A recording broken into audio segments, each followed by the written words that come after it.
അടുത്ത 5 വർഷം കേരളം ആര് ഭരിക്കും എന്ന ചോദ്യത്തിന് മെയ് 2-ാം തീയതി ഉത്തരം കിട്ടി. 99 സീറ്റുമായി ഇടതുപക്ഷ സർക്കാർ, പിണറായി വിജയന്റെ നേതൃത്വത്തിലുള്ള സർക്കാരിന് ഭരണ തുടർച്ച കിട്ടിയത് കേരള ചരിത്രത്തിൽ തന്നെ സുവർണ ലിപികളിൽ എഴുതപ്പെടാവുന്ന ചരിത്ര യാഥാർത്ഥ്യമായി മാറിയിരിക്കുകയാണ്. അധികാരത്തിൽ തിരിച്ചു വരാമെന്ന കോൺഗ്രസിന്റെ പ്രതീക്ഷ എങ്ങനെയാണ് അസ്തമിച്ചത്? 32 സീറ്റും വാങ്ങിക്കൊണ്ട് കേരളത്തിൽ അധികാരത്തിൽ വരുമെന്ന് പ്രതീക്ഷയർപ്പിച്ച BJP സമ്പൂജ്യനായത് എങ്ങനെയാണ്? കേരളത്തിന്റെ ഈ തെരഞ്ഞെടുപ്പിലെ രാഷ്ട്രീയ ഗതികളെ മാറ്റിമറിച്ച ഈ തെരഞ്ഞെടുപ്പിൽ ജനങ്ങൾ വോട്ട് ചെയ്തത് എന്തിനാണ്? ആരാണ് ഈ തെരഞ്ഞെടുപ്പിന്റെ വിധിയെ നിർണയിച്ച വ്യത്യസ്തമായ ഘടകങ്ങൾ? ഈ വിഷയമാണ് ഇന്ന് ഷെക്കൈന ബിഗ് ഡിബേറ്റ് ചർച്ച ചെയ്യുന്നത്. ഈ ചർച്ചയിൽ നമ്മളോടൊപ്പം പങ്കെടുക്കുന്നു മുതിർന്ന മാധ്യമപ്രവർത്തകൻ ശ്രീ ടി ദേവപ്രസാദ്, കത്തോലിക്ക കോൺഗ്രസ് നേതാവ് ഡോക്ടർ ചാക്കോ കളാമ്പറമ്പിൽ, കേരള കോൺഗ്രസ് എമ്മിനെ പ്രതിനിധീകരിച്ച് ശ്രീ സാജൻ കുന്നത്ത്, POC മുൻ ഡയറക്ടർ ഫാദർ വർഗീസ് വള്ളിക്കാട്ട്. 4 പേർക്കും ഈ ചർച്ചയിലേക്ക് സ്വാഗതം. ശ്രീ ടി ദേവപ്രസാദ്, അങ്ങ് മുതിർന്ന മാധ്യമപ്രവർത്തകൻ എന്ന നിലയിൽ ധാരാളം ഇലക്ഷനുകളെ വിലയിരുത്തുകയും അതിനെക്കുറിച്ച് ധാരാളം പഠനങ്ങൾ നടത്തുകയും ചെയ്ത ഒരു വ്യക്തിയാണ്. ഈ തെരഞ്ഞെടുപ്പിന്റെ റിസൾട്ട് വന്നപ്പോൾ അങ്ങ് എക്സൈറ്റ് ചെയ്യിച്ച എന്തെങ്കിലും ഘടകങ്ങളുണ്ടോ? എന്തൊക്കെയാണ് ശരിക്കും ഈ തെരഞ്ഞെടുപ്പിൽ ജനങ്ങൾ വിലയിരുത്തിയ ഘടകങ്ങൾ? എങ്ങനെയാണ് ഇടതുപക്ഷത്തിന് ഇത്രയും ഒരു വജ്രത്തിളക്കത്തോടുള്ള വിജയം അവർക്ക് എങ്ങനെയാണ് സാധ്യമായത്?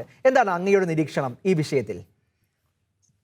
ഇടതുപക്ഷം വളരെ തിളക്കമാർന്ന ഒരു വിജയം നേടിയത് പല ഘടകങ്ങൾ കൊണ്ടാണ്. ഇപ്പോഴും അതിന്റെ കാരണങ്ങളൊക്കെ അവരും പഠിച്ചുകൊണ്ടിരിക്കുന്നതേ ഉള്ളൂ. എങ്കിലും നമുക്ക് മനസ്സിലാക്കാൻ സാധിക്കുന്ന ചില കാരണങ്ങൾ ഞാൻ പറയാം. ഒന്നാമതായി, ഈ കഴിഞ്ഞ 5 വർഷത്തിനിടയിൽ നടന്ന എല്ലാ പ്രകൃതി ദുരന്തങ്ങളെയും മുന്നണി സർക്കാർ നേരിട്ട ഒരു രീതിയുണ്ട്. ജനങ്ങൾ അതിൽ തൃപ്തരാണ്. പ്രത്യേകിച്ചും ഈ കോവിഡ് മഹാമാരിയുടെ കാലത്ത് ഈ സൗജന്യ കിറ്റ് അടക്കം നൽകിക്കൊണ്ട് ആ ജനങ്ങളെ സംരക്ഷിക്കുന്ന ഒരു നിലപാട് സർക്കാർ എടുത്തു. ആ സർക്കാരിന്റെ അവസാന കാലമായപ്പോഴേക്കും സർക്കാർ വേറെ ഒരു സുപ്രധാനമായ തീരുമാനം എടുത്തത് ഈ കേരളത്തിലെ ന്യൂനപക്ഷങ്ങൾ മാത്രമല്ല, കേരളത്തിലെ സാമ്പത്തികമായി മുന്നോക്കം സമുദായങ്ങളിൽപ്പെട്ട ആ വിഭാഗക്കാർക്ക് മുഴുവൻ ആശ്വാസം പകർന്നുകൊണ്ട് 10% സംവരണം ഏർപ്പെടുത്താനുള്ള ഒരു ധീരമായ തീരുമാനമെടുത്തു. വീണ്ടും ഈ ഇടതുമുന്നണി സർക്കാരിനെ സംബന്ധിച്ചിടത്തോളം അവര് ശക്തമായ ഒരു മുന്നണിയാണെങ്കിലും തെരഞ്ഞെടുപ്പിന് കുറച്ചു കാലം മുമ്പ് കേരള കോൺഗ്രസ് മാണി ഗ്രൂപ്പിനെ അവരുടെ കൂടെ ചേർക്കാൻ സാധിച്ചു. കേരള കോൺഗ്രസ് മാണി ഗ്രൂപ്പ് കേരള രാഷ്ട്രീയത്തിലെ ഏറ്റവും വലിയ പ്രസ്ഥാനമാണെന്നൊന്നും ഞാൻ കരുതുന്നില്ല. പക്ഷേ ജനാധിപത്യ മുന്നണി പിളരുന്നു, തകരുന്നു എന്നുള്ള ഒരു വലിയ ഇമേജ് അതിലൂടെ കൊടുക്കാൻ സാധിക്കും. അത് മാത്രമല്ല, വീരേന്ദ്രകുമാറിന്റെ നേതൃത്വത്തിലുള്ള LJD നേരത്തെ തന്നെ ഇടതുമുന്നണിയിലെത്തിയിരുന്നു. അപ്പോൾ 2016 തെരഞ്ഞെടുപ്പിൽ ഇല്ലായിരുന്ന 2 പാർട്ടികൾ 2016 തെരഞ്ഞെടുപ്പിൽ ഇല്ലാതിരുന്ന ഒരു, അല്ലെങ്കിൽ അന്ന് കോൺഗ്രസ് മുന്നണിയെ പരാജയപ്പെടുത്തിയ ആഭ്യന്തര കലാപങ്ങൾ ഇല്ലാത്ത ഒരവസ്ഥ, ഒരു കെട്ടുറപ്പുള്ള ഒരു മുന്നണി, ഇത്രയൊക്കെ കാര്യങ്ങളോടെ അവർ ഒന്നിച്ച് മുന്നോട്ട് നീങ്ങിയതാണ് അവരെ സംബന്ധിച്ചിടത്തോളം വിജയകാരണം. പിന്നെ അവസാന കാലത്ത്, പ്രത്യേകിച്ചും കഴിഞ്ഞ തെരഞ്ഞെടുപ്പിന്റെ അവസാന കാലം അല്ലെങ്കിൽ ഈ തെരഞ്ഞെടുപ്പിന്റെ ഒരു മുന്നോടിയായിട്ട് മുസ്ലിം ലീഗ് നേതാവ് കുഞ്ഞാലിക്കുട്ടി കേരളത്തിലേക്ക് തിരിച്ചു വരുന്നു എന്നുള്ള ആ ഒരു തീരുമാനം. കുഞ്ഞാലിക്കുട്ടി ഏതാനും മാസങ്ങൾക്ക് മുമ്പാണ് ലോക്സഭയിൽ തെരഞ്ഞെടുക്കപ്പെട്ടത്. അതേ ഒരു മുഖ്യമന്ത്രി പദം ലക്ഷ്യം വെച്ചാണ് തിരിച്ചു വരുന്നത്. ലീഗിന് അപ്പോൾ കേരള നിയമസഭയിൽ 18 അംഗങ്ങളുണ്ട്, കോൺഗ്രസിന് 21 അംഗങ്ങളേ ഉള്ളൂ. 3 അംഗങ്ങളുടെ വ്യത്യാസമാണ് അവർക്കുള്ളത്. അപ്പോൾ ലീഗ് വലിയൊരു കളി കളിക്കാൻ പോകുന്നു.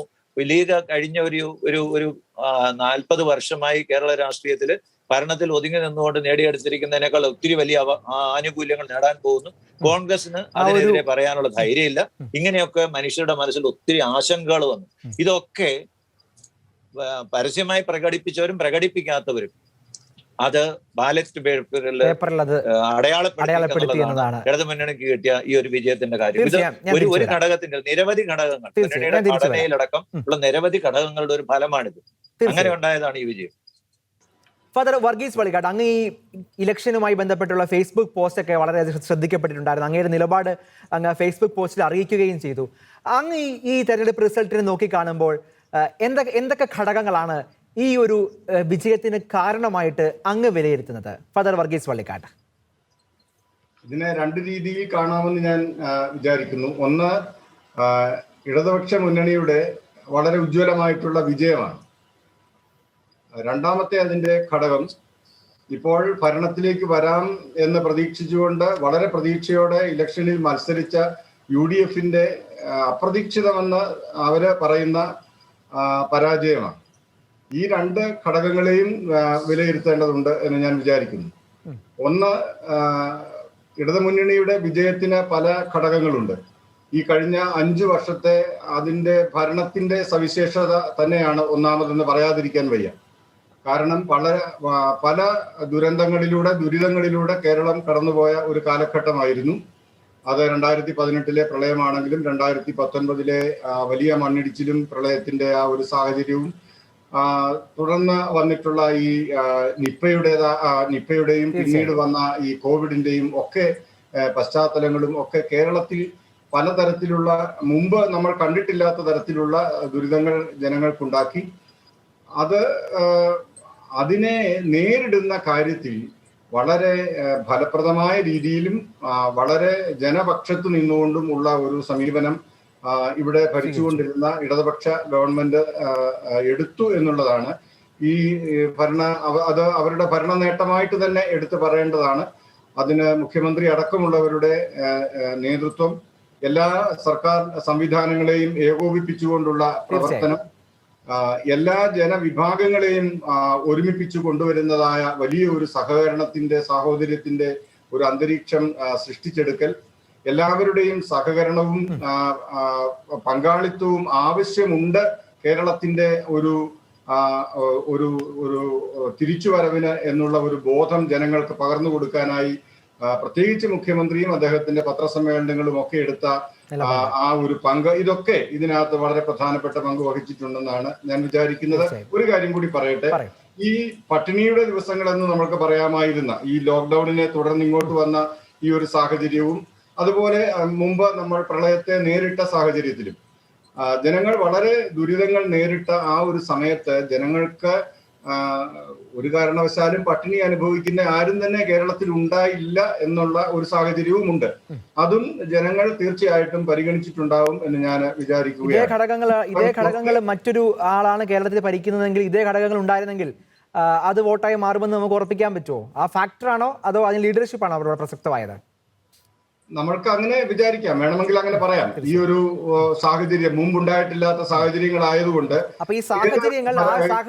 ഏത് ഗവൺമെന്റ് ആണെങ്കിലും ഇങ്ങനെയൊക്കെ തന്നെ ചെയ്യണമായിരുന്നു. പക്ഷേ നമ്മൾ പറയേണ്ടി വരും, ഇങ്ങനെയൊക്കെ തന്നെ ചെയ്യണമായിരുന്നു എന്ന് പറഞ്ഞാൽ ഭംഗിയായിട്ട് അത് പരമാവധി ചെയ്യാൻ ഈ സർക്കാരിന് കഴിഞ്ഞു.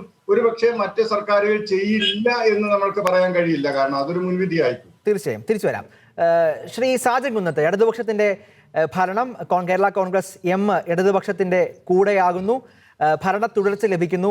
എന്തൊക്കെ പ്രതീക്ഷകളാണ് കേരള കോൺഗ്രസ് എം പാർട്ടിക്ക് ഈ ഒരു സെക്കൻഡ് ഇന്നിംഗ്സിൽ, രണ്ടാം തരംഗം എന്ന് വിളിക്കാവുന്ന ഈ സമയത്ത് എന്തൊക്കെയാണ് കേരള കോൺഗ്രസ് എമ്മിന്റെ പ്രതീക്ഷകൾ? തെരഞ്ഞെടുപ്പിന് ശേഷം ആദ്യമായി പങ്കെടുക്കുന്ന ഒരു ചാനൽ ചർച്ച എന്ന രീതിയിൽ കേരള കോൺഗ്രസ് പാർട്ടിക്ക് വളരെ നല്ല മുന്നേറ്റം ഉണ്ടായി എന്നുള്ളത് സംശയമില്ലാത്ത കാര്യം. കേരളത്തില് കേരള കോൺഗ്രസ് പാർട്ടിയെ സ്നേഹിക്കുന്ന ജനവിഭാഗം, അത് പ്രിയങ്കരനായ ശ്രീ ജോസ് കെ മാണിയുടെ നേതൃത്വത്തിലുള്ള കേരള കോൺഗ്രസിനോടൊപ്പമാണ് എന്ന് ഈ തെരഞ്ഞെടുപ്പിൽ തെളിയിക്കുവാനായിട്ട് സാധിച്ചു. ഇടതുപക്ഷ മുന്നണിയിലേക്ക് ചെന്നെത്തുവാനായിട്ട് കേരള കോൺഗ്രസ് പാർട്ടി എടുത്ത തീരുമാനത്തെ ഒത്തിരിയേറെ എതിർക്കുവാനുമായിട്ടും, അതുപോലെ തന്നെ കേരള കോൺഗ്രസ് പാർട്ടിയിൽ നിന്ന് അധികാരമോഹികളായ ഒരു പറ്റം നേതാക്കന്മാർ ഈ പാർട്ടി വിട്ട് വേറെ പാർട്ടിയിലേക്ക് പോയി, ജോസഫ് വിഭാഗത്തിലേക്ക് പോയി അതിനോടൊപ്പം നിലകൊള്ളുകയും ചെയ്ത സാഹചര്യം ഉണ്ടായെങ്കിൽ അവരുടെ ഭാഗത്ത് ഒരു ശരിയുമില്ല, അവർ ചെയ്തതെല്ലാം തെറ്റാണ് എന്നുള്ളത് ഈ തെരഞ്ഞെടുപ്പിൽ തെളിഞ്ഞിരിക്കും. കേരള കോൺഗ്രസ് പാർട്ടി എടുത്ത തീരുമാനം, ഇവിടെ എനിക്ക് മുമ്പ് സംസാരിച്ച ദേവപ്രസാദ് സാർ പറഞ്ഞു, ഞാൻ വളരെ വർഷങ്ങളായിട്ട് ബഹുമാനിക്കുന്ന ആദരിക്കുന്ന ഒരു മാധ്യമ പ്രവർത്തകനാണ്. അതുപോലെ തന്നെ അച്ഛൻ, പ്രിയപ്പെട്ട വള്ളിക്കാട് അച്ഛൻ പറഞ്ഞു, ഇടതുപക്ഷ ജനാധിപത്യ മുന്നണി ഈ സംസ്ഥാനത്ത് അധികാരത്തിൽ വന്നത് എങ്ങനെയാണ്? അത് തെരഞ്ഞെടുപ്പിൽ ജയിക്കുവാൻ വേണ്ടി മാത്രം ചെയ്ത പ്രവർത്തനങ്ങളല്ല. നമുക്കറിയാം, ഓഖി ദുരന്തം ഉണ്ടായി, അത് പ്രകൃതിയുടെ ഭാവചലനങ്ങളുണ്ടായ സംഭവങ്ങളാണ്. അതുപോലെ തന്നെ നിപ്പ ഉണ്ടായി, അതുപോലെ തന്നെ പ്രളയങ്ങൾ ഉണ്ടായി, കോവിഡ് ഉണ്ടായി. ഈ കാലഘട്ടങ്ങളിൽ ഈ മുന്നണി, ഈ ഭരിക്കുന്ന മന്ത്രിസഭയും അതോടൊപ്പം തന്നെ MLA-മാരും ഭരിക്കുന്ന ഗവൺമെന്റും ഒക്കെ ചെയ്ത പ്രവർത്തനങ്ങൾ വളരെ ശ്ലാഘനീയമായിരുന്നു. ജനങ്ങൾ അത് ഉൾക്കൊണ്ടു. അതിനുശേഷം ഞാൻ പറഞ്ഞുകൊള്ളട്ടെ, തെരഞ്ഞെടുപ്പ് കണ്ടുകൊണ്ട് മാത്രമല്ല ഈ മുന്നണി പ്രവർത്തിക്കുന്നതും ഉള്ള തെളിവ് ഞാൻ പറഞ്ഞു തരാം. കാരണം ഈ ഇലക്ഷൻ ശേഷം റിസൾട്ട് വരുന്നതിന് ഇടയ്ക്കുള്ള സമയത്ത് വാക്സിനേഷന് തുക മേടിക്കുവാനായിട്ട് കേന്ദ്ര ഗവൺമെന്റ് തീരുമാനമെടുത്തപ്പോൾ സൗജന്യമായ വാക്സിനേഷൻ കൊടുക്കുന്നത് മുഖ്യമന്ത്രി പ്രഖ്യാപിച്ചു. അതുപോലെ തന്നെ RT-PCR ടെസ്റ്റിന്റെ കാര്യത്തിൽ അത് 500 രൂപയെ കൂടുതൽ മേടിക്കുവാൻ പറ്റുന്ന ലാബുകൾക്ക് നിർദ്ദേശം നൽകി. അങ്ങനെ എന്തെല്ലാം ഏത് കാര്യങ്ങൾ എടുത്തു നോക്കിയോ, ഇടതുപക്ഷ ജനാധിപത്യ മുന്നണി ഗവൺമെന്റ്, നമുക്കറിയാം നമ്മുടെ ചരിത്രത്തിൽ ആദ്യമായിട്ടാണ് ഈ സംസ്ഥാനത്തെ മുഴുവൻ ജനങ്ങൾക്കും ഒരു ഗവൺമെന്റിന്റെ ആനുകൂല്യം ലഭിക്കുന്നത്. കോവിഡ് ആയിക്കോട്ടെ, എന്തായിക്കോട്ടെ, വീടുകളിൽ സൗജന്യ എന്തൊക്കെയാണ് കേരള കോൺഗ്രസ് എമ്മിന്റെ പ്രതീക്ഷകൾ? പ്രത്യേകിച്ച് ഈ മധ്യ കേരളമാണല്ലോ കേരള കോൺഗ്രസിന്റെ തട്ടകം. അവിടുത്തെ പ്രാദേശിക പ്രശ്നങ്ങളൊക്കെ ശ്രദ്ധയിൽപ്പെടുത്താൻ കേരള കോൺഗ്രസ് എമ്മിന് ഈ ഒരു ചുരുങ്ങിയ കാലയളവിൽ സാധിച്ചോ? ഇനി ഉള്ള ആ ഒരു ഘട്ടത്തിൽ ആ നിലയ്ക്ക് മുമ്പോട്ട് പോകാൻ ഉള്ള തയ്യാറെടുപ്പിലാണോ കേരള കോൺഗ്രസ് എം? കേരള കോൺഗ്രസ് നമുക്കറിയാം, കഴിഞ്ഞ കാലഘട്ടങ്ങളിൽ കഴിഞ്ഞ 38 വർഷങ്ങളായി UDF-ന്റെ ഭാഗമായി നിന്ന കേരള കോൺഗ്രസ് ആണ് കേരള കോൺഗ്രസ് എം. അത് നമുക്കറിയാം. അതിന്റെ കണക്കെടുത്ത് നോക്കുമ്പോൾ 60 വയസ്സിന് മുകളിലുള്ള ആൾക്കാരാണ് കേരള കോൺഗ്രസിന്റെ ആൾക്കാരായി അന്ന് മുതൽ ഉണ്ടായിരുന്ന ഒരു ജനവിഭാഗം. ആ ജനവിഭാഗത്തെ ഒരു തെരഞ്ഞെടുപ്പിന് വേണ്ടി കഴിഞ്ഞ പഞ്ചായത്ത് തെരഞ്ഞെടുപ്പായിരുന്ന ആദ്യ പരീക്ഷണ വേദി ത്രിതല പഞ്ചായത്ത് തെരഞ്ഞെടുപ്പിൽ കേരള കോൺഗ്രസിന് അത് സാധ്യമാക്കുവാനായിട്ട് സാധിച്ചു. തുടർന്ന് ഈ വന്ന തെരഞ്ഞെടുപ്പിലും നമുക്കറിയാം, കേരള കോൺഗ്രസിനെ സംബന്ധിച്ച് ക്രിസ്ത്യൻ മേഖലകളിൽപ്പെട്ട ആൾക്കാർ കൂടുതലായി, ക്രിസ്ത്യാനികളായ ആൾക്കാർ കൂടുതലായുള്ള ഒരു പാർട്ടിയാണ് കേരള കോൺഗ്രസ്. ആ വിഭാഗത്തെ UDF-ൽ നിന്ന് അടർത്തിയെടുത്തുകൊണ്ട് LDF-ന് അനുകൂലമാക്കുവാനായിട്ട് സാധിച്ചു എന്ന് പറയുന്ന വളരെ നല്ലൊരു കാര്യം ചെയ്യുവാനായിട്ട് ഈ പാർട്ടിക്ക് സാധിച്ചു. കാരണം നമുക്കറിയാം, ഇന്ന് UDF-ന്റെ ഭാഗം ഒന്ന് ചിന്തിച്ചു നോക്കിയേ, ഏത് രീതിയിലാണ് അവിടെ പാലായിലുണ്ടായ പരാജയം. അത് ഒരുപക്ഷെ കേരള കോൺഗ്രസ് എം പ്രവർത്തകരെ ഞെട്ടിക്കുന്ന ഒരു കാര്യം കൂടിയാണ്. എന്തായിരിക്കാം ഈ തീരുമാനം തെറ്റിപ്പോയോ, അല്ലെങ്കിൽ ആ തീരുമാനത്തിൽ ജനങ്ങൾ അത്ര സംതൃപ്തരായിരുന്നില്ല എന്നൊരു സൂചന കൂടി ഈ പാർട്ടിയുടെ അധ്യക്ഷന്റെ പരാജയം അങ്ങനെ കൂടി ചേർത്ത് വായിക്കാൻ പറ്റുമില്ലേ, സാധിക്കില്ലേ? അധ്യക്ഷന്റെ പരാജയം അത് ഞാൻ ഈ ചാനലിൽ വന്നിരുന്ന് പറയുന്നത് ശരിയല്ല. ജോസ് കെ മാണിയെ ഒറ്റപ്പെടുത്തി ആക്രമിക്കുവാൻ ഒരു കൂട്ടം ആൾക്കാര് ഇന്ന് തുടങ്ങിയതല്ല. പ്രിയങ്കനായ ഞങ്ങളുടെ നേതാവ് KM മാണി സാറിന്റെ മരണത്തിന് മുമ്പ് തുടങ്ങിയതാണത്. അത് പാലായിൽ പ്രത്യേകിച്ച് KM മാണിയെ ആക്രമിക്കുവാനും അതോടൊപ്പം തന്നെ KM മാണിക്ക് ശേഷം KM മാണിയുടെ പുത്രൻ ജോസ് കെ മാണി അധികാര സ്ഥാനത്തേക്ക് വന്നാൽ തങ്ങൾക്ക് ലഭിക്കേണ്ടതായ കാര്യങ്ങൾ, തങ്ങൾക്ക് ലഭിക്കേണ്ടതായ സൗകര്യങ്ങൾ, തങ്ങൾക്ക് ലഭിക്കേണ്ടതായ പണവും പ്രസക്തിയും കാര്യങ്ങളും ഒക്കെ നഷ്ടപ്പെടുമെന്ന് വിചാരിച്ചുകൊണ്ട് അന്ന് മുതൽ ജോസ് കെ മാണിയെ കൊച്ചാക്കി കാണിക്കുവാനും ജോസ് കെ മാണിയെ തകർക്കുവാനും ഗൂഢമായ നീക്കങ്ങൾ അന്ന് മുതൽ നടന്നിരുന്നു. അത് തന്നെയാണ് ഈ തെരഞ്ഞെടുപ്പിലും ഉണ്ടായത്. ഇത് നല്ല രീതിയിലുള്ള വോട്ട് കച്ചവടത്തിലൂടെ വോട്ടുകൾ നടന്നിട്ടുണ്ട്. സംശയമില്ലാത്ത കാര്യമാണ്. അപ്പൊ വോട്ട് കച്ചവടം എന്നുള്ള ആരോപണം അത് പല ഘട്ടങ്ങളിലായി മുഖ്യമന്ത്രി തന്നെ ഉന്നയിക്കുന്ന ഒരു കാര്യമാണ്. തിരിച്ചു വരാം. ഡോക്ടർ ചാക്കോ കളാമ്പറമ്പിൽ, ഇവിടെ വളരെ പ്രസക്തമായ ചില ചർച്ചകൾ നമ്മൾ ഈ ആദ്യഘട്ടത്തിൽ നടക്കുകയാണ്. ഇവിടെ ക്രൈസ്തവ വോട്ടുകളുടെ ഒരു ഏകീകരണം ഈ തെരഞ്ഞെടുപ്പിൽ ഉണ്ടായതായിട്ട് അത് ഉണ്ടാവുകയും അത് ഇടതുപക്ഷത്തിന് അനുകൂലമായ ഒരു തരംഗമായി മാറുകയും ചെയ്തു എന്ന ഒരു വിലയിരുത്തലിനോട് എന്താണ് അങ്ങയുടെ അഭിപ്രായം? അതിനു മുമ്പായി കേരളത്തില് പുതുതായി ഭരണമേറ്റ 99 MLA-മാരുടെ പിൻബലത്തോടുകൂടി ഭരണമേൽക്കാൻ പോകുന്ന പുതിയ മന്ത്രിസഭയിൽ അതിന് നേതൃത്വം കൊടുത്ത മുൻ മുഖ്യമന്ത്രിയായിരുന്ന ശ്രീ പിണറായി വിജയൻ അവരുടെയും അഭിനന്ദിക്കാനായിട്ട് കത്തോലിക്ക കോൺഗ്രസിന്റെ പേരിൽ ഞാൻ ആഗ്രഹിക്കുകയാണ്. അതോടൊപ്പം തന്നെ താങ്കൾ ചോദിച്ചതിന് മുമ്പ് കേരളത്തിലെ കഴിഞ്ഞ 4.5 പതിറ്റാണ്ടിന് ശേഷമാണ് ഇത്തരത്തിലുള്ള ഒരു തുടർഭരണ സംവിധാനം ആദ്യമായിട്ട് രൂപപ്പെടുന്നത്. അതുവരെ ഭരണങ്ങൾ മാറി മാറി വരുന്ന ഭരണങ്ങളായിരുന്നു. അപ്പൊ അതിന്റെ കാരണമായി പല കാര്യങ്ങളുണ്ട്. അതിനകത്തൊരു പ്രധാന കാര്യമാണ് താങ്കൾ സൂചിപ്പിച്ച ഈ ക്രിസ്ത്യൻ കമ്മ്യൂണിറ്റിയുടെ ഒരു കൺസോളിഡേഷൻ ടുവേഴ്സ് LDF എന്ന് പറയുന്നത്. അതവിടെയുണ്ട്. പ്രത്യേകിച്ച് 31ഓളം മണ്ഡലങ്ങളുള്ള കോട്ടയം, ഇടുക്കി, എറണാകുളം, തൃശ്ശൂർ ഭാഗങ്ങളൊക്കെ, അവിടെ ആ മണ്ഡലങ്ങളിലൊക്കെ തന്നെ LDF-ന്റെ വിജയം കാണുമ്പോൾ നമ്മൾ കാണുന്നത് ആ മധ്യ കേരളത്തിലും അതുപോലെ തന്നെയുള്ള പ്രദേശങ്ങളിലും ക്രിസ്ത്യൻ കമ്മ്യൂണിറ്റി അത്തരത്തിൽ ഇടതുപക്ഷത്തെ സപ്പോർട്ട് ചെയ്തിട്ടുണ്ട് എന്നുള്ളതിന് തർക്കമില്ലാത്ത കാര്യമാണ്. അതെല്ലായിടത്തും കാണാൻ കഴിയുന്നതാണ്. പക്ഷേ നമുക്കറിയാവുന്ന ഒരു 5% വോട്ടിന്റെ വ്യത്യാസത്തിലാണ് 99 സീറ്റ് LDF നേടുന്നത്. 41 സീറ്റ് UDF നേടുമ്പോൾ 99 സീറ്റ്, അത് 58 സീറ്റ് നേടുന്നത്, അധികം നേടുന്നത് 5% വോട്ടിന്റെ വ്യത്യാസത്തിലാണ്. കേരളത്തിലെ ഒരു ഡിസിസീവ് ഫാക്ടർ ആയിട്ടുള്ള ഒരു സമൂഹമുണ്ട്, ഇടതിലോ വലതിലോ എപ്പോഴും ചേക്കേറി നിൽക്കാത്തവർ. അവര് രാഷ്ട്രീയ ബോധമുള്ള ഒരു സമൂഹമാണ്. ആ രാഷ്ട്രീയത്തിന്റെ പിന്നാമ്പുറങ്ങൾ അടക്കം വായിച്ച് മനസ്സിലാക്കിക്കൊണ്ട് ഓരോ കാലഘട്ടത്തിനും അനുസരിച്ച് അവരുടെ വോട്ടുകൾ രേഖപ്പെടുത്തുന്നവരാണ്. അത്തരത്തിലൊരു കമ്മ്യൂണിറ്റി തന്നെയാണ് ക്രിസ്ത്യൻ കമ്മ്യൂണിറ്റി. കാലഘട്ടത്തിന്റെ പൾസ് അറിഞ്ഞുകൊണ്ട്, രാഷ്ട്രീയം മനസ്സിലാക്കിക്കൊണ്ട്, സ്വയാവബോധത്തോടെ മറ്റാരുടെയെങ്കിലും നിർബന്ധത്തിന് വഴങ്ങാതെ വോട്ട് ചെയ്യുന്ന ഒരു കമ്മ്യൂണിറ്റിയാണ്. ആ തരത്തിൽ ഇപ്രാവശ്യത്തെ ഈ നീക്കങ്ങളെല്ലാം ഒരുപാട് നെഗറ്റീവ് ഫാക്ടറുകൾ ഉണ്ടായിരുന്നു. ഒരുപക്ഷെ മന്ത്രിസഭയെ സംബന്ധിച്ചിടത്തോളം നമ്മൾ നോക്കുകയാണെങ്കിൽ സ്പ്രിംഗ്ലർ വിവാദമുണ്ട്, ആഴക്കടൽ മത്സ്യബന്ധന പ്രശ്നങ്ങളുണ്ട്, ഡോളർ കേസുണ്ട്, സ്വർണ്ണക്കടത്ത് കേസുണ്ട്, PSC നിയമനവും പിൻവാതിൽ നിയമനങ്ങളുണ്ട്, അതുപോലെ സ്പീക്കർ അടക്കമുള്ളവരെ ചോദ്യം ചെയ്യപ്പെട്ട കേസിൽ ഒരു വശം നിൽക്കുന്നു. പക്ഷേ ചെയ്ത കുറെ നന്മകളുണ്ട്. അത് നമ്മൾ ഈ പറയുന്നത് പോലെ ഈ EWS വിഷയമായാലും, കമ്മീഷൻ നിയമിക്കുന്ന വിഷയമായാലും, കിറ്റിന്റെ കേസുകളായാലും, അതുപോലെ പോസിറ്റീവ് സൈഡുകളുണ്ട്. ആ പോസിറ്റീവ് സൈഡുകളെ വേണ്ട വിധത്തിൽ സമൂഹ മാധ്യമങ്ങൾ ഉപയോഗിച്ച് സമൂഹത്തിലേക്ക് എത്തിക്കാൻ കഴിഞ്ഞു എന്നുള്ളത് തീർച്ചയായിട്ടും അവരെ സഹായിച്ച വലിയൊരു ഘടകം തന്നെയാണ്. അത് സാധാരണഗതിയിൽ വലത് കൈ ചെയ്യുന്ന ഇടത് കൈ പോലും അറിയരുതെന്ന് നമ്മുടെ ഒരു ക്രിസ്ത്യൻ കാഴ്ചപ്പാടുണ്ട്, ക്രിസ്ത്യൻ വിശ്വാസമുണ്ട്. പക്ഷെ ഇവിടെ വലത് കൈ ആയാലും ഇടത് കൈ ആയാലും ചെയ്യുന്നത് ഇടത് വലത് കൈയും ചുറ്റുപാടുകളും എല്ലാവരും അറിയുക എന്നുള്ള ഒരു അവസ്ഥയിലേക്ക് എത്തിക്കുന്നതിൽ വാസ്തവത്തില് ഇടതുപക്ഷ ജനാധിപത്യ സഖ്യം വിജയിച്ചു. അതിൽ വലിയൊരു പങ്ക് സോഷ്യൽ മീഡിയ വഹിച്ചിട്ടുണ്ട്. തീർച്ചയായിട്ടും ഈ കാര്യങ്ങൾ മനസ്സിലാക്കിക്കൊണ്ട് ക്രിസ്ത്യൻ കമ്മ്യൂണിറ്റി ഇതിന്റെ ഗ്രാഹ്യ വിഭാഗത്തോടെ വോട്ട് ചെയ്യുകയും ഇപ്രാവശ്യത്തെ ആ വോട്ടിങ്ങില് അവർ LDF-നെ പൂർണ്ണമായിട്ടും ഒരു പരിധിവരെ സഹായിച്ചു എന്നുള്ളത് വേണം മനസ്സിലാക്കുവാനായി. തീർച്ചയായും. ശ്രീ T. ദേവപ്രസാദ് സാർ, ഇവിടെ BJP ഈ തെരഞ്ഞെടുപ്പിൽ മുന്നോട്ട് വെച്ച ഒരു പ്രധാനപ്പെട്ട ഒരു ആശയം, അവര് 30-35 സീറ്റുകളുടെ കൂടി ഈ കേരളത്തിൽ വരുമെന്നും MLA-മാരെ സൃഷ്ടിക്കുമെന്നും ഒരുപക്ഷെ അധികാരം തന്നെ പിടിക്കുമെന്നും ഒക്കെയുള്ള ഒരു അഭിപ്രായവുമായിട്ടാണ് അവർ ഈ തെരഞ്ഞെടുപ്പിനെ പോലും നേരിട്ടത്.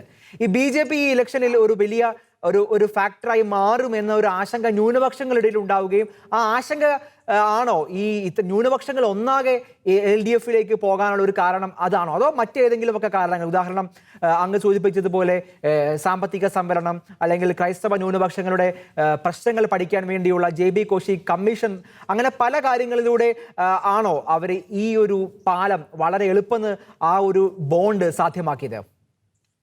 BJP-യും ന്യൂനപക്ഷങ്ങളെ, പ്രത്യേകിച്ചും ക്രൈസ്തവ ന്യൂനപക്ഷത്തെ ആകർഷിക്കാൻ വേണ്ടി ലവ് ജിഹാദ് തടയുന്ന നിയമം ഉണ്ടാക്കും എന്ന നിയമം നിർമ്മാണം അടക്കമുള്ളത് വാഗ്ദാനം ചെയ്താണ് വന്നത്. പക്ഷേ ഈ തെരഞ്ഞെടുപ്പ് കാലത്ത്, അല്ലെങ്കിൽ തെരഞ്ഞെടുപ്പ് ഫലം നമ്മളെ കാണിച്ചു തരുന്നത് BJP അവരുടെ പ്രഖ്യാപിത നിലപാടുകളിൽ നിന്നെല്ലാം വളരെ പിന്നോക്കം പോയി എന്നുള്ളതാണ്. കേരളത്തിലെ തെരഞ്ഞെടുപ്പിന്റെ ചരിത്രം എടുത്താല് 2011 തെരഞ്ഞെടുപ്പിൽ ഏതാണ്ട് 6% മാത്രം വോട്ട് ഉണ്ടായിരുന്ന BJP 2016, അതായത് കഴിഞ്ഞ നിയമസഭാ തെരഞ്ഞെടുപ്പ് 14.5% വോട്ട് നേടിയതാണ്. ഇപ്പൊ അത് 12.5%. അതായത് BJP കേരളത്തിൽ വളരുന്നു എന്നുള്ള ഒരു ഫീലിംഗ്, ഒരു വികാരം നശിപ്പിക്കാൻ BJP-യുടെ ബോധപൂർവമായ ശ്രമത്തിന് സാധിച്ചിട്ടുണ്ട്. അങ്ങനെ ബോധപൂർവമായിട്ട് ശ്രമിക്കുമോ ശ്രീ T. ദേവപ്രസാദ്? ബോധപൂർവമായ ശ്രമം എന്ന് പറഞ്ഞാൽ അവരൊരു പക്ഷേ ഓരോ മണ്ഡലങ്ങൾ നോക്കിയായിരിക്കും. ഇപ്പൊ പാലായിലെ തന്നെ എടുത്താൽ പാലായിൽ ജോസ് കെ മാണി തന്നെ അവകാശപ്പെട്ടിരിക്കുന്നത് BJP-ക്ക് ഉണ്ടായിരുന്ന 18,000 വോട്ടില് 10,000 വോട്ട് കിട്ടിയിട്ട് 8,000 വോട്ട് പോയി. അപ്പൊ അതിന് പലരും ഒരു സംശയം പറയുന്ന BJP-ക്ക് ഭൂരിപക്ഷമുള്ള മുത്തോലി പഞ്ചായത്തില് ജോസ് കെ മാണി ലീഡ് ചെയ്തല്ലോ എന്നാണ്. പക്ഷെ മുത്തോലി പഞ്ചായത്തിന്റെ സ്ഥിതി അറിയാവുന്നവർക്കറിയാം. മുത്തോലി പഞ്ചായത്ത് ഒരു UDF പഞ്ചായത്താണ്. UDF പഞ്ചായത്തല്ല, കേരള കോൺഗ്രസിന് വലിയ ബലമുള്ള ഒരു പഞ്ചായത്താണ്. അവിടെ BJP-യെ ജയിപ്പിച്ചത് BJP ആയിട്ട് മറ്റേ അന്നത്തെ UDF മാണി കേരള കോൺഗ്രസ്സുകാരെ തോൽപ്പിക്കാൻ വേണ്ടി അവരുണ്ടാക്കിയ ഒരു ധാരണയാണ്. അവിടുത്തെ ജനങ്ങൾക്ക് ആ ധാരണ മനസ്സിലായതോടെ ജനങ്ങൾ ജോസ് കെ മാണിക്ക് വോട്ട് ചെയ്തു എന്നുള്ളതാണ്. അത്ര ഒരു ചതി പഞ്ചായത്ത് തെരഞ്ഞെടുപ്പിൽ ഉണ്ടായിരുന്നെങ്കിൽ പക്ഷേ എല്ലാ പഞ്ചായത്തിലും ജോസ് കെ മാണിക്ക് പ്രയോജനം കിട്ടിയാനും എന്ന് ഞാൻ തമാശയായിട്ടെങ്കിലും ചിന്തിക്കാറുണ്ട്. അപ്പം ഇങ്ങനെ BJP ഓരോ ആൾക്കാരെ ഉദ്ദേശിച്ചായിരിക്കും ചെയ്തത്. പക്ഷെ മൊത്തത്തിൽ വന്നപ്പം BJP-ക്ക് കേരളത്തിൽ വോട്ട് കുറഞ്ഞു പോയി. നമുക്ക് ഇന്നിപ്പം ഏറ്റവും ലേറ്റസ്റ്റ് ആയി വന്നിരിക്കുന്ന ഒരു അനാലിസിസ്, കഴിഞ്ഞ തെരഞ്ഞെടുപ്പിൽ 2016 തെരഞ്ഞെടുപ്പിൽ 24 മണ്ഡലങ്ങളിൽ 20% കൂടുതൽ വോട്ടുണ്ടായിരുന്നു. ഇപ്പൊ ഈ തെരഞ്ഞെടുപ്പില് അത് 14 മണ്ഡലങ്ങളിലായി കുറഞ്ഞു. അതുപോലെ വിജയപ്രതീക്ഷ ഉണ്ടായിരുന്ന, അല്ലെങ്കിൽ ഇപ്പം നമ്മുടെ അവരുടെ സംസ്ഥാന പ്രസിഡന്റ് മത്സരിച്ച മഞ്ചേശ്വരത്ത് കഴിഞ്ഞ തവണ 400 വോട്ടിനാണ് തോറ്റത്. ആ 400 വോട്ട് പോലും ഒരു അപഹരിച്ചതാണ്. ആ അപഹരനെ പോലും മാറ്റി അവർ മത്സരിച്ചു. ഇത്തവണ എത്ര പുറകിൽ പോയി അവര്? അപ്പൊ ബി.ജെ.പിയെ സംബന്ധിച്ചിടത്തോളം ബി ജെ പിയുടെ നിലപാടുകളോടല്ല, ബി.ജെ.പിക്ക് 1-2 സീറ്റ് കിട്ടാൻ വേണ്ടിയുള്ള കച്ചവടത്തിനാണ് ഒരു താല്പര്യം കാണിക്കുന്നത് എന്നുള്ളത് ബി.ജെ.പിക്ക് വലിയൊരു സെറ്റ് ബാക്ക് ഉണ്ടാക്കിയിട്ടുണ്ട് കേരളത്തിൽ ഇത്തവണ. ഈ തെരഞ്ഞെടുപ്പിൽ ബി.ജെ.പിയുടെ വളർച്ചയെ സെറ്റ് ബാക്ക് ഉണ്ടാക്കിയിട്ടുണ്ട്. അത് ഒരു പ്രത്യാശ തരുന്നത് UDF-നാണ്, കോൺഗ്രസിനാണ്. കാരണം ബി.ജെ.പി പറയുന്ന ഇതൊന്നും അവർ പറയില്ല. പിന്നെ അത് ഏറ്റവും കൂടുതൽ ഫലം ചെയ്യാൻ പോകുന്നത് പിന്നെ LDF-നാണെന്ന് വിശ്വസിക്കുന്ന ഒരാളാണ്. കാരണം ബി.ജെ.പിക്കെതിരെയും അല്ലെങ്കിൽ ഒരു വർഗീയ രാഷ്ട്രവാദത്തിനെതിരെ ഉറച്ച നിലപാടെടുക്കാൻ പിണറായി വിജയന് മാത്രമേ സാധിക്കുള്ളൂ, എന്നുള്ളൊരു വിശ്വാസം ഇവിടെ ആഴപ്പെടുകയാണ്. കാരണം ഈ ബി.ജെ.പി അല്ലെങ്കിൽ ഒരുപക്ഷെ ഈ തെരഞ്ഞെടുപ്പിന് ശേഷം, ഈ തെരഞ്ഞെടുപ്പിലെ ഫലങ്ങളും ഇപ്പം ചാക്കോ സാർ ഇങ്ങനെയൊക്കെ പറഞ്ഞെങ്കിലും ക്രൈസ്തവർ വളരെ ഗൗരവത്തോടെ നോക്കി ഈ ഗവൺമെന്റിന്റെ പെർഫോമൻസ്. കാരണം ഇതൊരു ചാൻസ് കൊടുത്തിരിക്കുന്നതാണ്. പക്ഷെ ഈ ചാൻസിൽ ക്രൈസ്തവർ ഉദ്ദേശിക്കുന്ന ചില കാര്യങ്ങളിലൂടെ അല്ല പോകുന്നെങ്കിൽ വീണ്ടും ഈ പിണറായി സർക്കാർ മുസ്ലിം പ്രീണന നയമൊന്നും നടപ്പാക്കിയില്ലെന്നൊരു ചിന്ത ക്രൈസ്തവർക്കില്ല. ക്രൈസ്തവരെ സംബന്ധിച്ചിടത്തോളം ജലീൽ മന്ത്രിയിലൂടെ പലതരത്തിലുള്ള എങ്കിൽ പോലും ഒരു ലെസർ ഈവൾ എന്നുള്ള രീതിയിലാണ് ഇത്തവണ പിണറായി വിജയന് സപ്പോർട്ട് കൊടുത്തിരിക്കുന്നത്. പക്ഷേ പിണറായി വിജയനിൽ നിന്ന് അല്ലെങ്കിൽ ഈ പുതിയ ഗവൺമെന്റിൽ നിന്ന് ക്രൈസ്തവ സമൂഹം ചില കാര്യങ്ങൾ പ്രതീക്ഷിക്കുന്നുണ്ടെന്നാണ് ഞാൻ മനസ്സിലാക്കുന്നത്. അതായത് അവർ മുന്നോട്ട് വെച്ചിരിക്കുന്ന കാര്യങ്ങൾ നീതിപൂർവ്വം കാര്യങ്ങൾ നടക്കണം. ഞങ്ങൾക്ക് ഒരു പ്രത്യേക ആനുകൂല്യം തരണ്ട, പക്ഷെ ജനസംഖ്യാനുപാതികമായ ആനുകൂല്യങ്ങൾ വിതരണം ചെയ്യണം. അത് വേറെ ആർക്കും കൊടുക്കരുതെന്നല്ല, അവർക്ക് കൊടുക്കുന്നത് അവർക്കുള്ളത് അവർക്ക്, നമുക്കുള്ളത് നമുക്ക്. ഇത്തരത്തിലുള്ള കാര്യങ്ങൾ ഒരു തീരുമാനം സർക്കാർ എടുക്കുമോ എന്നുള്ളത് അറിയാനിരിക്കുക. ഈ ബി.ജെ.പിയെ സംബന്ധിച്ചിടത്തോളം ഇവരിങ്ങനെ പറയുന്നതല്ലാതെ അവർ ഒരു ഇലക്ഷന് വരുമ്പോൾ, ഇപ്പം കോട്ടയം ജില്ലയിലെ ജില്ലാ പ്രസിഡന്റിന്റെ ഒരു പത്രക്കുറിപ്പ് കണ്ടു. അദ്ദേഹത്തിനെതിരെ ഭയങ്കരമായിട്ട് വിമർശനങ്ങളുണ്ട് ഈ വോട്ട് കച്ചവടത്തെ സംബന്ധിച്ച്. അദ്ദേഹം പഴയ കേരള കോൺഗ്രസ്സുകാരനാണ്, നോബിൾ മാത്യു എന്ന് പറഞ്ഞ എന്റെ ഒരു സുഹൃത്താണ്. അദ്ദേഹം KSC-ലായിരുന്ന കാലത്തൊക്കെ എനിക്ക് അദ്ദേഹത്തെ വളരെ അടുത്തറിയാവുന്ന ആളാണ്. പക്ഷെ അദ്ദേഹത്തിന് ചില ബുദ്ധിമുട്ടുകളുടെ പേര് കേരള കോൺഗ്രസ് വിട്ടുപോകേണ്ടത്, ഇങ്ങനെ കേരള കോൺഗ്രസിന് ഒത്തിരി നേതാക്കന്മാർ വിട്ടുപോയിട്ടുണ്ട്. അദ്ദേഹം ജോസഫ് ഗ്രൂപ്പിന്റെ വലിയ നേതാവായിരുന്നു, നല്ലൊരു പ്രഗത്ഭനായ അഭിഭാഷകനാണ്. അപ്പം അദ്ദേഹം പറഞ്ഞത്, ഞാൻ 2 പഞ്ചായത്തിൽ അധികാരം എങ്ങനെ 2 പഞ്ചായത്ത് 2 പഞ്ചായത്തിൽ ഒന്ന് എനിക്കറിയാവുന്ന, കാരണം മുത്തോലി എന്റെ വീടിനടുത്തുള്ള പഞ്ചായത്താണ്. ആ പഞ്ചായത്തിൽ വന്നത് UDF-ന്റെ ആൾക്കാർ അവരോട് വോട്ട് മേടിച്ചു. അവിടെ ആ ജില്ലാ പഞ്ചായത്ത് ജയിക്കാൻ വേണ്ടി ജോസഫ് ഗ്രൂപ്പ്, കേരള കോൺഗ്രസ് ജോസഫിന്റെ അല്ലെങ്കിൽ ഇപ്പൊ കേരള കോൺഗ്രസ് എന്ന പാർട്ടിയുടെ ആളിനെ ജയിക്കാൻ വേണ്ടി ചില അഡ്ജസ്റ്റ്മെന്റ് നടത്തി. അങ്ങനെ ഒരു പദവിക്ക് വേണ്ടി, ഒരു പഞ്ചായത്തിലെ ഒരു പദവിക്ക് വേണ്ടി പ്രഖ്യാപിത നയങ്ങളിൽ നിന്ന് വിട്ടുപോകും എന്നുള്ളത് ഒരു പാർട്ടിയെ സംബന്ധിച്ച്, അവരുടെ ക്രെഡിബിലിറ്റിയെ സംബന്ധിച്ചിടത്തോളം പ്രഖ്യാപിത നയങ്ങളിൽ നിന്ന് ഇങ്ങനെ ബിജെപി വിട്ടുപോയാൽ അടുത്ത തെരഞ്ഞെടുപ്പിൽ പോലും അവരുടെ നിലനിൽപ്പ് പോലും ചോദ്യം ചെയ്യപ്പെടാനുള്ള സാധ്യതയുണ്ട്. ഇക്കാര്യത്തിൽ ഇതാ നിലപാടെങ്കിൽ മുസ്ലിം ലീഗിനോട് അത്തരത്തിലുള്ള നിലപാട്, ഇപ്പൊ ജയിക്കാം അധികാരം കിട്ടുമെന്നാണെങ്കിൽ മുസ്ലിം ലീഗ് പറഞ്ഞു കൊടുക്കുന്ന കാര്യങ്ങളൊക്കെ അല്ലെങ്കിൽ മുസ്ലിം കമ്മ്യൂണിറ്റി പറയുന്നതൊക്കെ സമ്മതിക്കാമെന്ന് ആർക്കാ വിശ്വസിക്കാൻ പറ്റാത്തത്, ആരാ കരുതി പോകാത്തത്? അപ്പം ബി.ജെ.പിയെ സംബന്ധിച്ചിടത്തോളം അവരുടെ വിശ്വാസ്യത അവർ വളരെ ദയനീയമായി നശിപ്പിച്ചു കളഞ്ഞു. 2% വോട്ടെന്ന് പറയുമ്പോൾ 4,78,000 വോട്ട് പോയിട്ടുണ്ട്, 5 ലക്ഷത്തോളം വോട്ട് പോയിട്ടുണ്ട്. പിണറായി വിജയൻ ചൂണ്ടിക്കാണിച്ച പോലെ 90 നിയോജകമണ്ഡലങ്ങളുടെ പുറകിൽ പോയി. കേരളത്തിൽ ഒരു മണ്ഡലം പോലും അവർക്ക് പിടിക്കാൻ പറ്റില്ല. ആരുമായിട്ടാണ് ആ ധാരണ എന്നുള്ളത് മാത്രം ധാരണ അല്ല, അതൊക്കെ വിവാദങ്ങളായിരിക്കും. പക്ഷെ എങ്ങനെയായാലും അവര് നഷ്ടപ്പെട്ടവരാണ്. ഒരു പരാജിത പാർട്ടിയായി പോയി അവര് കേരളത്തിൽ. കാരണം അവരോടുള്ള അവർ മുന്നോട്ട് വെച്ച വിശ്വാസങ്ങളോടുള്ള ജനങ്ങളുടെ വിശ്വാസത്തിനാണ് അവര് അപകടം ഉണ്ടാക്കിയിരിക്കുന്നത്. അതൊരു വലിയ ദുരന്തമാണ് ആ പാർട്ടിക്ക്. കാരണം അവരിങ്ങനെ ജോസ് കെ മാണി തോറ്റ ജോസ് കെ മാണി ചിലപ്പോൾ ഇനി അടുത്ത ഇലക്ഷൻ ജയിച്ചെന്നിരിക്കും. പക്ഷെ ഇവര് ഉണ്ടാക്കിയിരിക്കുന്ന ഈ നഷ്ടം, ഈ വിശ്വാസ നഷ്ടം അവർക്ക് പരിഹരിക്കാനാവാത്ത പോലെ, അത് അവരോട് ഒരു ആഭിമുഖ്യം വന്ന ആൾക്കാരൊക്കെ ഇവരെ ഇത്രയേ ഉള്ളൂ എന്നുള്ളൊരു ചിന്തയിലേക്ക് വന്നു എന്നുള്ളതാണ് വലിയ ദുരന്തം. തീർച്ചയായും. ഫാദർ വർഗീസ് വള്ളിക്കാട്ട്, ഇവിടെ ഇടതുപക്ഷത്തിന്റെ വിജയം നമ്മൾ ചർച്ച ചെയ്തു. എന്നാൽ അങ്ങ് പറഞ്ഞതുപോലെ, അങ്ങ് ഒരു ഫേസ്ബുക്ക് പോസ്റ്റിൽ കുറിച്ചതുപോലെ, ശരിക്കും ഇതിലെ പാഠം ഉൾക്കേണ്ടത് ഏത് പാർട്ടിയാണ്? യഥാർത്ഥത്തിൽ ഈ തെരഞ്ഞെടുപ്പിൽ ജയിക്കുമെന്ന് ഉറപ്പിച്ചിരുന്ന, അധികാരത്തിൽ തിരിച്ചു വരുമെന്ന് ഉറപ്പിച്ചിരുന്ന UDF അല്ലെങ്കിൽ കോൺഗ്രസ് മുന്നേറ്റത്തിന് തന്നെയാണ് ശരിക്കും ഏറ്റവും വലിയ തിരിച്ചടിയായത്, പാഠമായത് ഈ തെരഞ്ഞെടുപ്പ്. ശരിക്കും ഈ ഇലക്ഷൻ റിസൾട്ട് കോൺഗ്രസിന് നൽകുന്ന പാഠങ്ങൾ എന്തൊക്കെയാണെന്നാണ് അങ്ങ് വിലയിരുത്തുന്നത്, ഫാദർ വർഗീസ് വള്ളിക്കാട്ട്?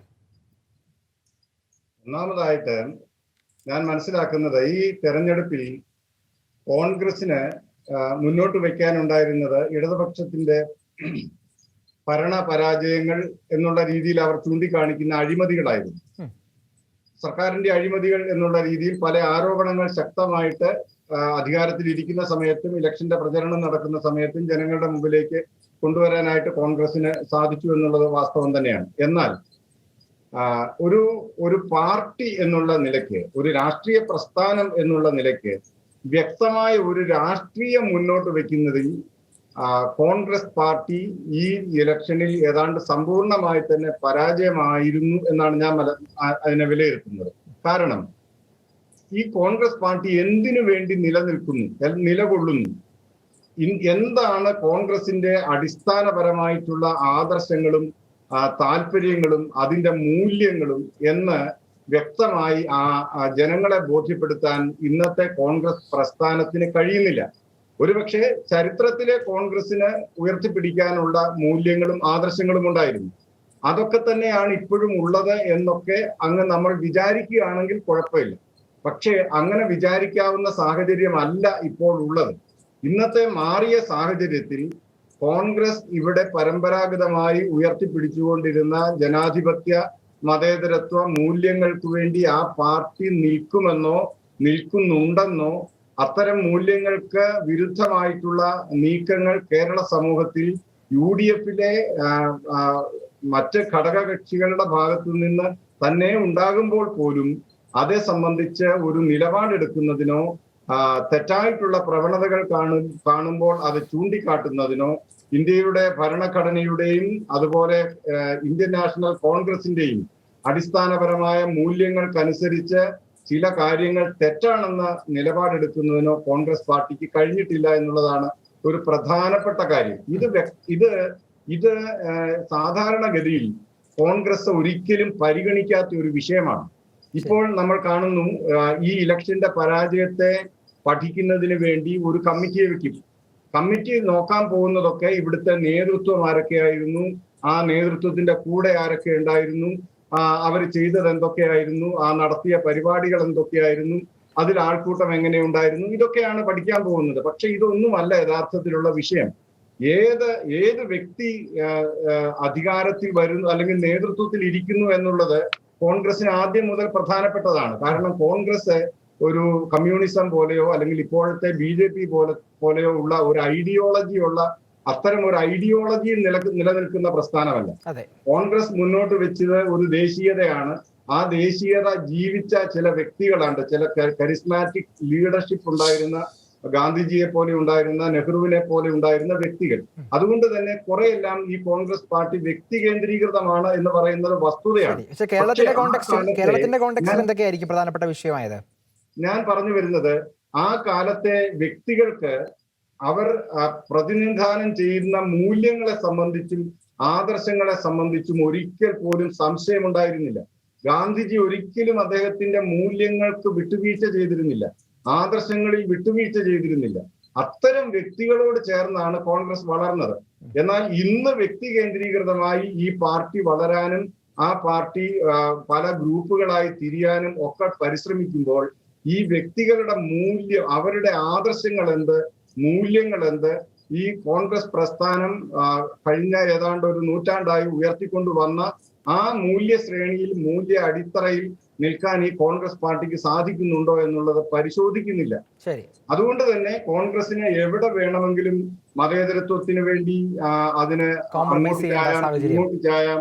അവരുടെ തൽക്കാലത്തെ രാഷ്ട്രീയ നേട്ടം ഏതാണെന്ന് നോക്കി, അല്ലെങ്കിൽ ഏതെങ്കിലും ഒരു ഏത് രാഷ്ട്രീയ പാർട്ടിക്കാണ് സ്വാധീനമുള്ളതെന്ന് നോക്കി അവരെടുക്കുന്ന നിലപാടുകൾക്ക് ഓശാന പാടേണ്ടി വരുന്ന ഒരു അവസ്ഥയാണ് ഇന്നത്തെ നേതൃത്വത്തിന് ഉള്ളത്. അത് ഏത് കോൺഗ്രസിന്റെ നേതൃത്വത്തിൽ ഇരിക്കുന്നത് ആരെന്നുള്ളതല്ല പ്രശ്നം, കോൺഗ്രസിന്റെ രാഷ്ട്രീയം എന്ത്, ഇന്നത്തെ കേരളത്തിലെ കോൺഗ്രസിന്റെ രാഷ്ട്രീയം എന്ത്, അതിന്റെ മൂല്യം എന്ത്, അതിന്റെ ആദർശം എന്ത് എന്നതിനെ സംബന്ധിച്ച് ജനങ്ങളുടെ മുൻപിൽ അസന്നിഗ്ധമായി പ്രഖ്യാപിക്കുന്നതിന് കേരളത്തിലെ കോൺഗ്രസ് 100% പരാജയപ്പെട്ടു. അച്ഛൻ പറഞ്ഞതിനോട് ഒരു കാര്യം ഒന്ന് കൂട്ടിച്ചേർത്തോട്ടെ. അച്ഛൻ പറഞ്ഞതില് ഈ പഠനം എന്ന് പറയുന്നുണ്ട്. 2016 അവർ പഠിച്ചതാണ്. 2016 കോൺഗ്രസ് പഠിച്ചിട്ട് അതിനെ സംബന്ധിച്ച് എന്തെങ്കിലും കാര്യങ്ങൾ നടത്തിയോ? ഇല്ല. 2011 ഉമ്മൻചാണ്ടിയുടെ ഗവൺമെന്റ് അധികാരത്തിൽ വരുമ്പോൾ ദയനീയമായ പരാജയത്തിൽ നിന്ന് രക്ഷപ്പെട്ട് ഏതാണ്ട് 2 വോട്ടിനാ ജയിച്ചത്, 73 സീറ്റാ കിട്ടിയത്. അന്നും പഠനം നടത്തിയതാ. ഈ പഠനം എല്ലാം കോൺഗ്രസിന്റെ കയ്യിലുണ്ട്. പഠനം ഇല്ലാത്തതല്ല കോൺഗ്രസിന്റെ പ്രശ്നം. ഈ പഠനമൊക്കെ ഇപ്പോഴത്തെ ഒരു ബഹളത്തിന് ഒരു പഠനമൊക്കെ നടത്തും. പഠനം നടത്തി അവർ പഴയത് പോലും വ്യക്തികൾ കേന്ദ്രീകൃതമായി നേതാക്കന്മാർക്ക് ഓശാന പാടുന്നവർക്ക് മാത്രം ആനുകൂല്യം നൽകുന്ന ഒരു സ്ഥിതിയിലേക്ക് വരും. അങ്ങനെ വന്നു കഴിയുമ്പോൾ ഒരു പഠനവും കൊണ്ടും ഒരു പ്രയോജനം ഉണ്ടാകില്ല. അത് ഈ കോൺഗ്രസ് കോൺഗ്രസ് നന്നാവണമെന്ന് ആഗ്രഹിക്കുന്ന ഒരു വ്യക്തിയാണ് ഞാൻ. കാരണം ഇന്ത്യയിൽ ഒരു പ്രസ്ഥാനം, ഒരു പ്രതിപക്ഷ പ്രസ്ഥാനം കോൺഗ്രസ് മാത്രമേ ഉള്ളൂ. പക്ഷേ ആ കോൺഗ്രസ് ഇങ്ങനെ പോയാൽ എവിടെ എത്തും എന്നുള്ളതിനെ സംബന്ധിച്ച് ഭയങ്കരമായി പേടണം. ഒരു പഠനവും അവർ നടത്തിയ അതിന്റെ റിപ്പോർട്ടുകളെല്ലാം ആന്റണി നടത്തിയ പഠനം ഉണ്ടല്ലോ കഴിഞ്ഞ ലോക്സഭാ തെരഞ്ഞെടുപ്പിൽ. എന്തെങ്കിലും പ്രയോജനം ഉണ്ടായിട്ടുണ്ടോ കോൺഗ്രസ് പാർട്ടിയിൽ?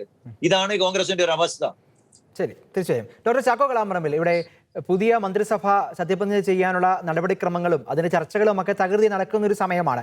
ഇവിടെ കഴിഞ്ഞ ദിവസങ്ങളിലൊക്കെ കേരളത്തിലെ ക്രൈസ്തവ സമൂഹങ്ങൾ, വിവിധ യുവജന സംഘടനകൾ, KCY ഉൾപ്പെടെയുള്ള സംഘടനകളൊക്കെ ഒരു ക്രൈസ്തവനായ ഒരു മന്ത്രി ന്യൂനപക്ഷ ക്ഷേമ വകുപ്പ് ഏറ്റെടുക്കണം, അല്ലെങ്കിൽ മുഖ്യമന്ത്രി തന്നെ ആ ഒരു വകുപ്പ് ഏറ്റെടുക്കണം എന്നൊരു ക്യാമ്പയിനുമായിട്ട്, ഒരു ഡിജിറ്റൽ ക്യാമ്പയിനുമായിട്ടൊക്കെ സോഷ്യൽ മീഡിയയിലൊക്കെ ശ്രദ്ധ നേടുന്നുണ്ട് ഈ സമയങ്ങളിലൊക്കെ. ശരിക്കും എന്തായിരിക്കും ഇങ്ങനെ ഒരു തീരുമാനത്തിലേക്ക് ഈ സമൂഹങ്ങളെയൊക്കെ എത്തിക്കുക? അത് കഴിഞ്ഞ ഒരു 5 വർഷക്കാലത്ത് KT ജലീൽ എന്ന് പറഞ്ഞ ബന്ധു നിയമന വിവാദം ഉൾപ്പെടെയുള്ള നിരവധി അഴിമതി ആരോപണങ്ങളൊക്കെ നേരിടുന്ന ആ ഒരു വ്യക്തിയുടെ ഇടപെടലാണോ കേരളത്തിലെ ക്രൈസ്തവ സമൂഹങ്ങളെ ഇത്തരത്തിലുള്ള ചില പ്രതികരണങ്ങളിലേക്കും ആഹ്വാനങ്ങളിലേക്കുമൊക്കെ എത്തിച്ചത്? എങ്ങനെയാണ് അങ്ങ് ഇതിനെ നോക്കിക്കാണുന്നത്? ഇത് വളരെ നല്ലൊരു ചോദ്യമാണ്. ഞാൻ ദേവപ്രസാദ് സാർ പറഞ്ഞതിനോട് ചേർത്ത് വായിക്കുകയാണ്. കേരളത്തിലെ ക്രിസ്ത്യൻ കമ്മ്യൂണിറ്റി അവർ നീതി ആവശ്യപ്പെടാറുള്ളൂ, അനീതിക്ക് വേണ്ടി വാദിക്കാറില്ല എന്നുള്ളതൊരു വസ്തുതയാണ്. നീതി നിഷേധിക്കപ്പെടുമ്പോൾ സ്വാഭാവികമായിട്ടും അവർ ശബ്ദമുയർത്താറുമുണ്ട്. ഇവിടെ 1992 ചരിത്ര പശ്ചാത്തലം നോക്കുകയാണെങ്കിൽ ന്യൂനപക്ഷ ദേശീയ കമ്മീഷൻ നിലവിൽ വരുന്ന 1992 നമുക്കറിയാം. അതിനുശേഷം 2006 മൈനോറിറ്റി മിനിസ്ട്രി വരുന്നുണ്ട്. 2008 കേരളത്തിലെ കേരള പൊതുഭരണ വകുപ്പിന്റെ കീഴിലെ മൈനോറിറ്റി സെല്ല് വരുന്നത്. 2011 ആയപ്പോഴത്തേക്കും മൈനോറിറ്റി വകുപ്പ് വന്നു. 2014 മൈനോറിറ്റി കമ്മീഷനും വന്നു. ഇനി തുടർന്ന് ഈ 2011 സെൻസസ് അനുസരിച്ച് 18.3% ക്രിസ്ത്യൻ കമ്മ്യൂണിറ്റി, അവിടാണ് മൈനോറിറ്റിയിലെ മൈനോറിറ്റി എന്ന് പറയുന്നത്. ഇനി നമ്മള് ഇവിടെ ആ മൈനോറിറ്റി വിഭാഗത്തിന് വേണ്ടിയുള്ള ക്ഷേമ പ്രവർത്തനങ്ങളെ ഒന്ന് അനലൈസ് ചെയ്ത് നോക്കിയാൽ അറിയാം ഇവിടെ നടക്കുന്ന അനീതി.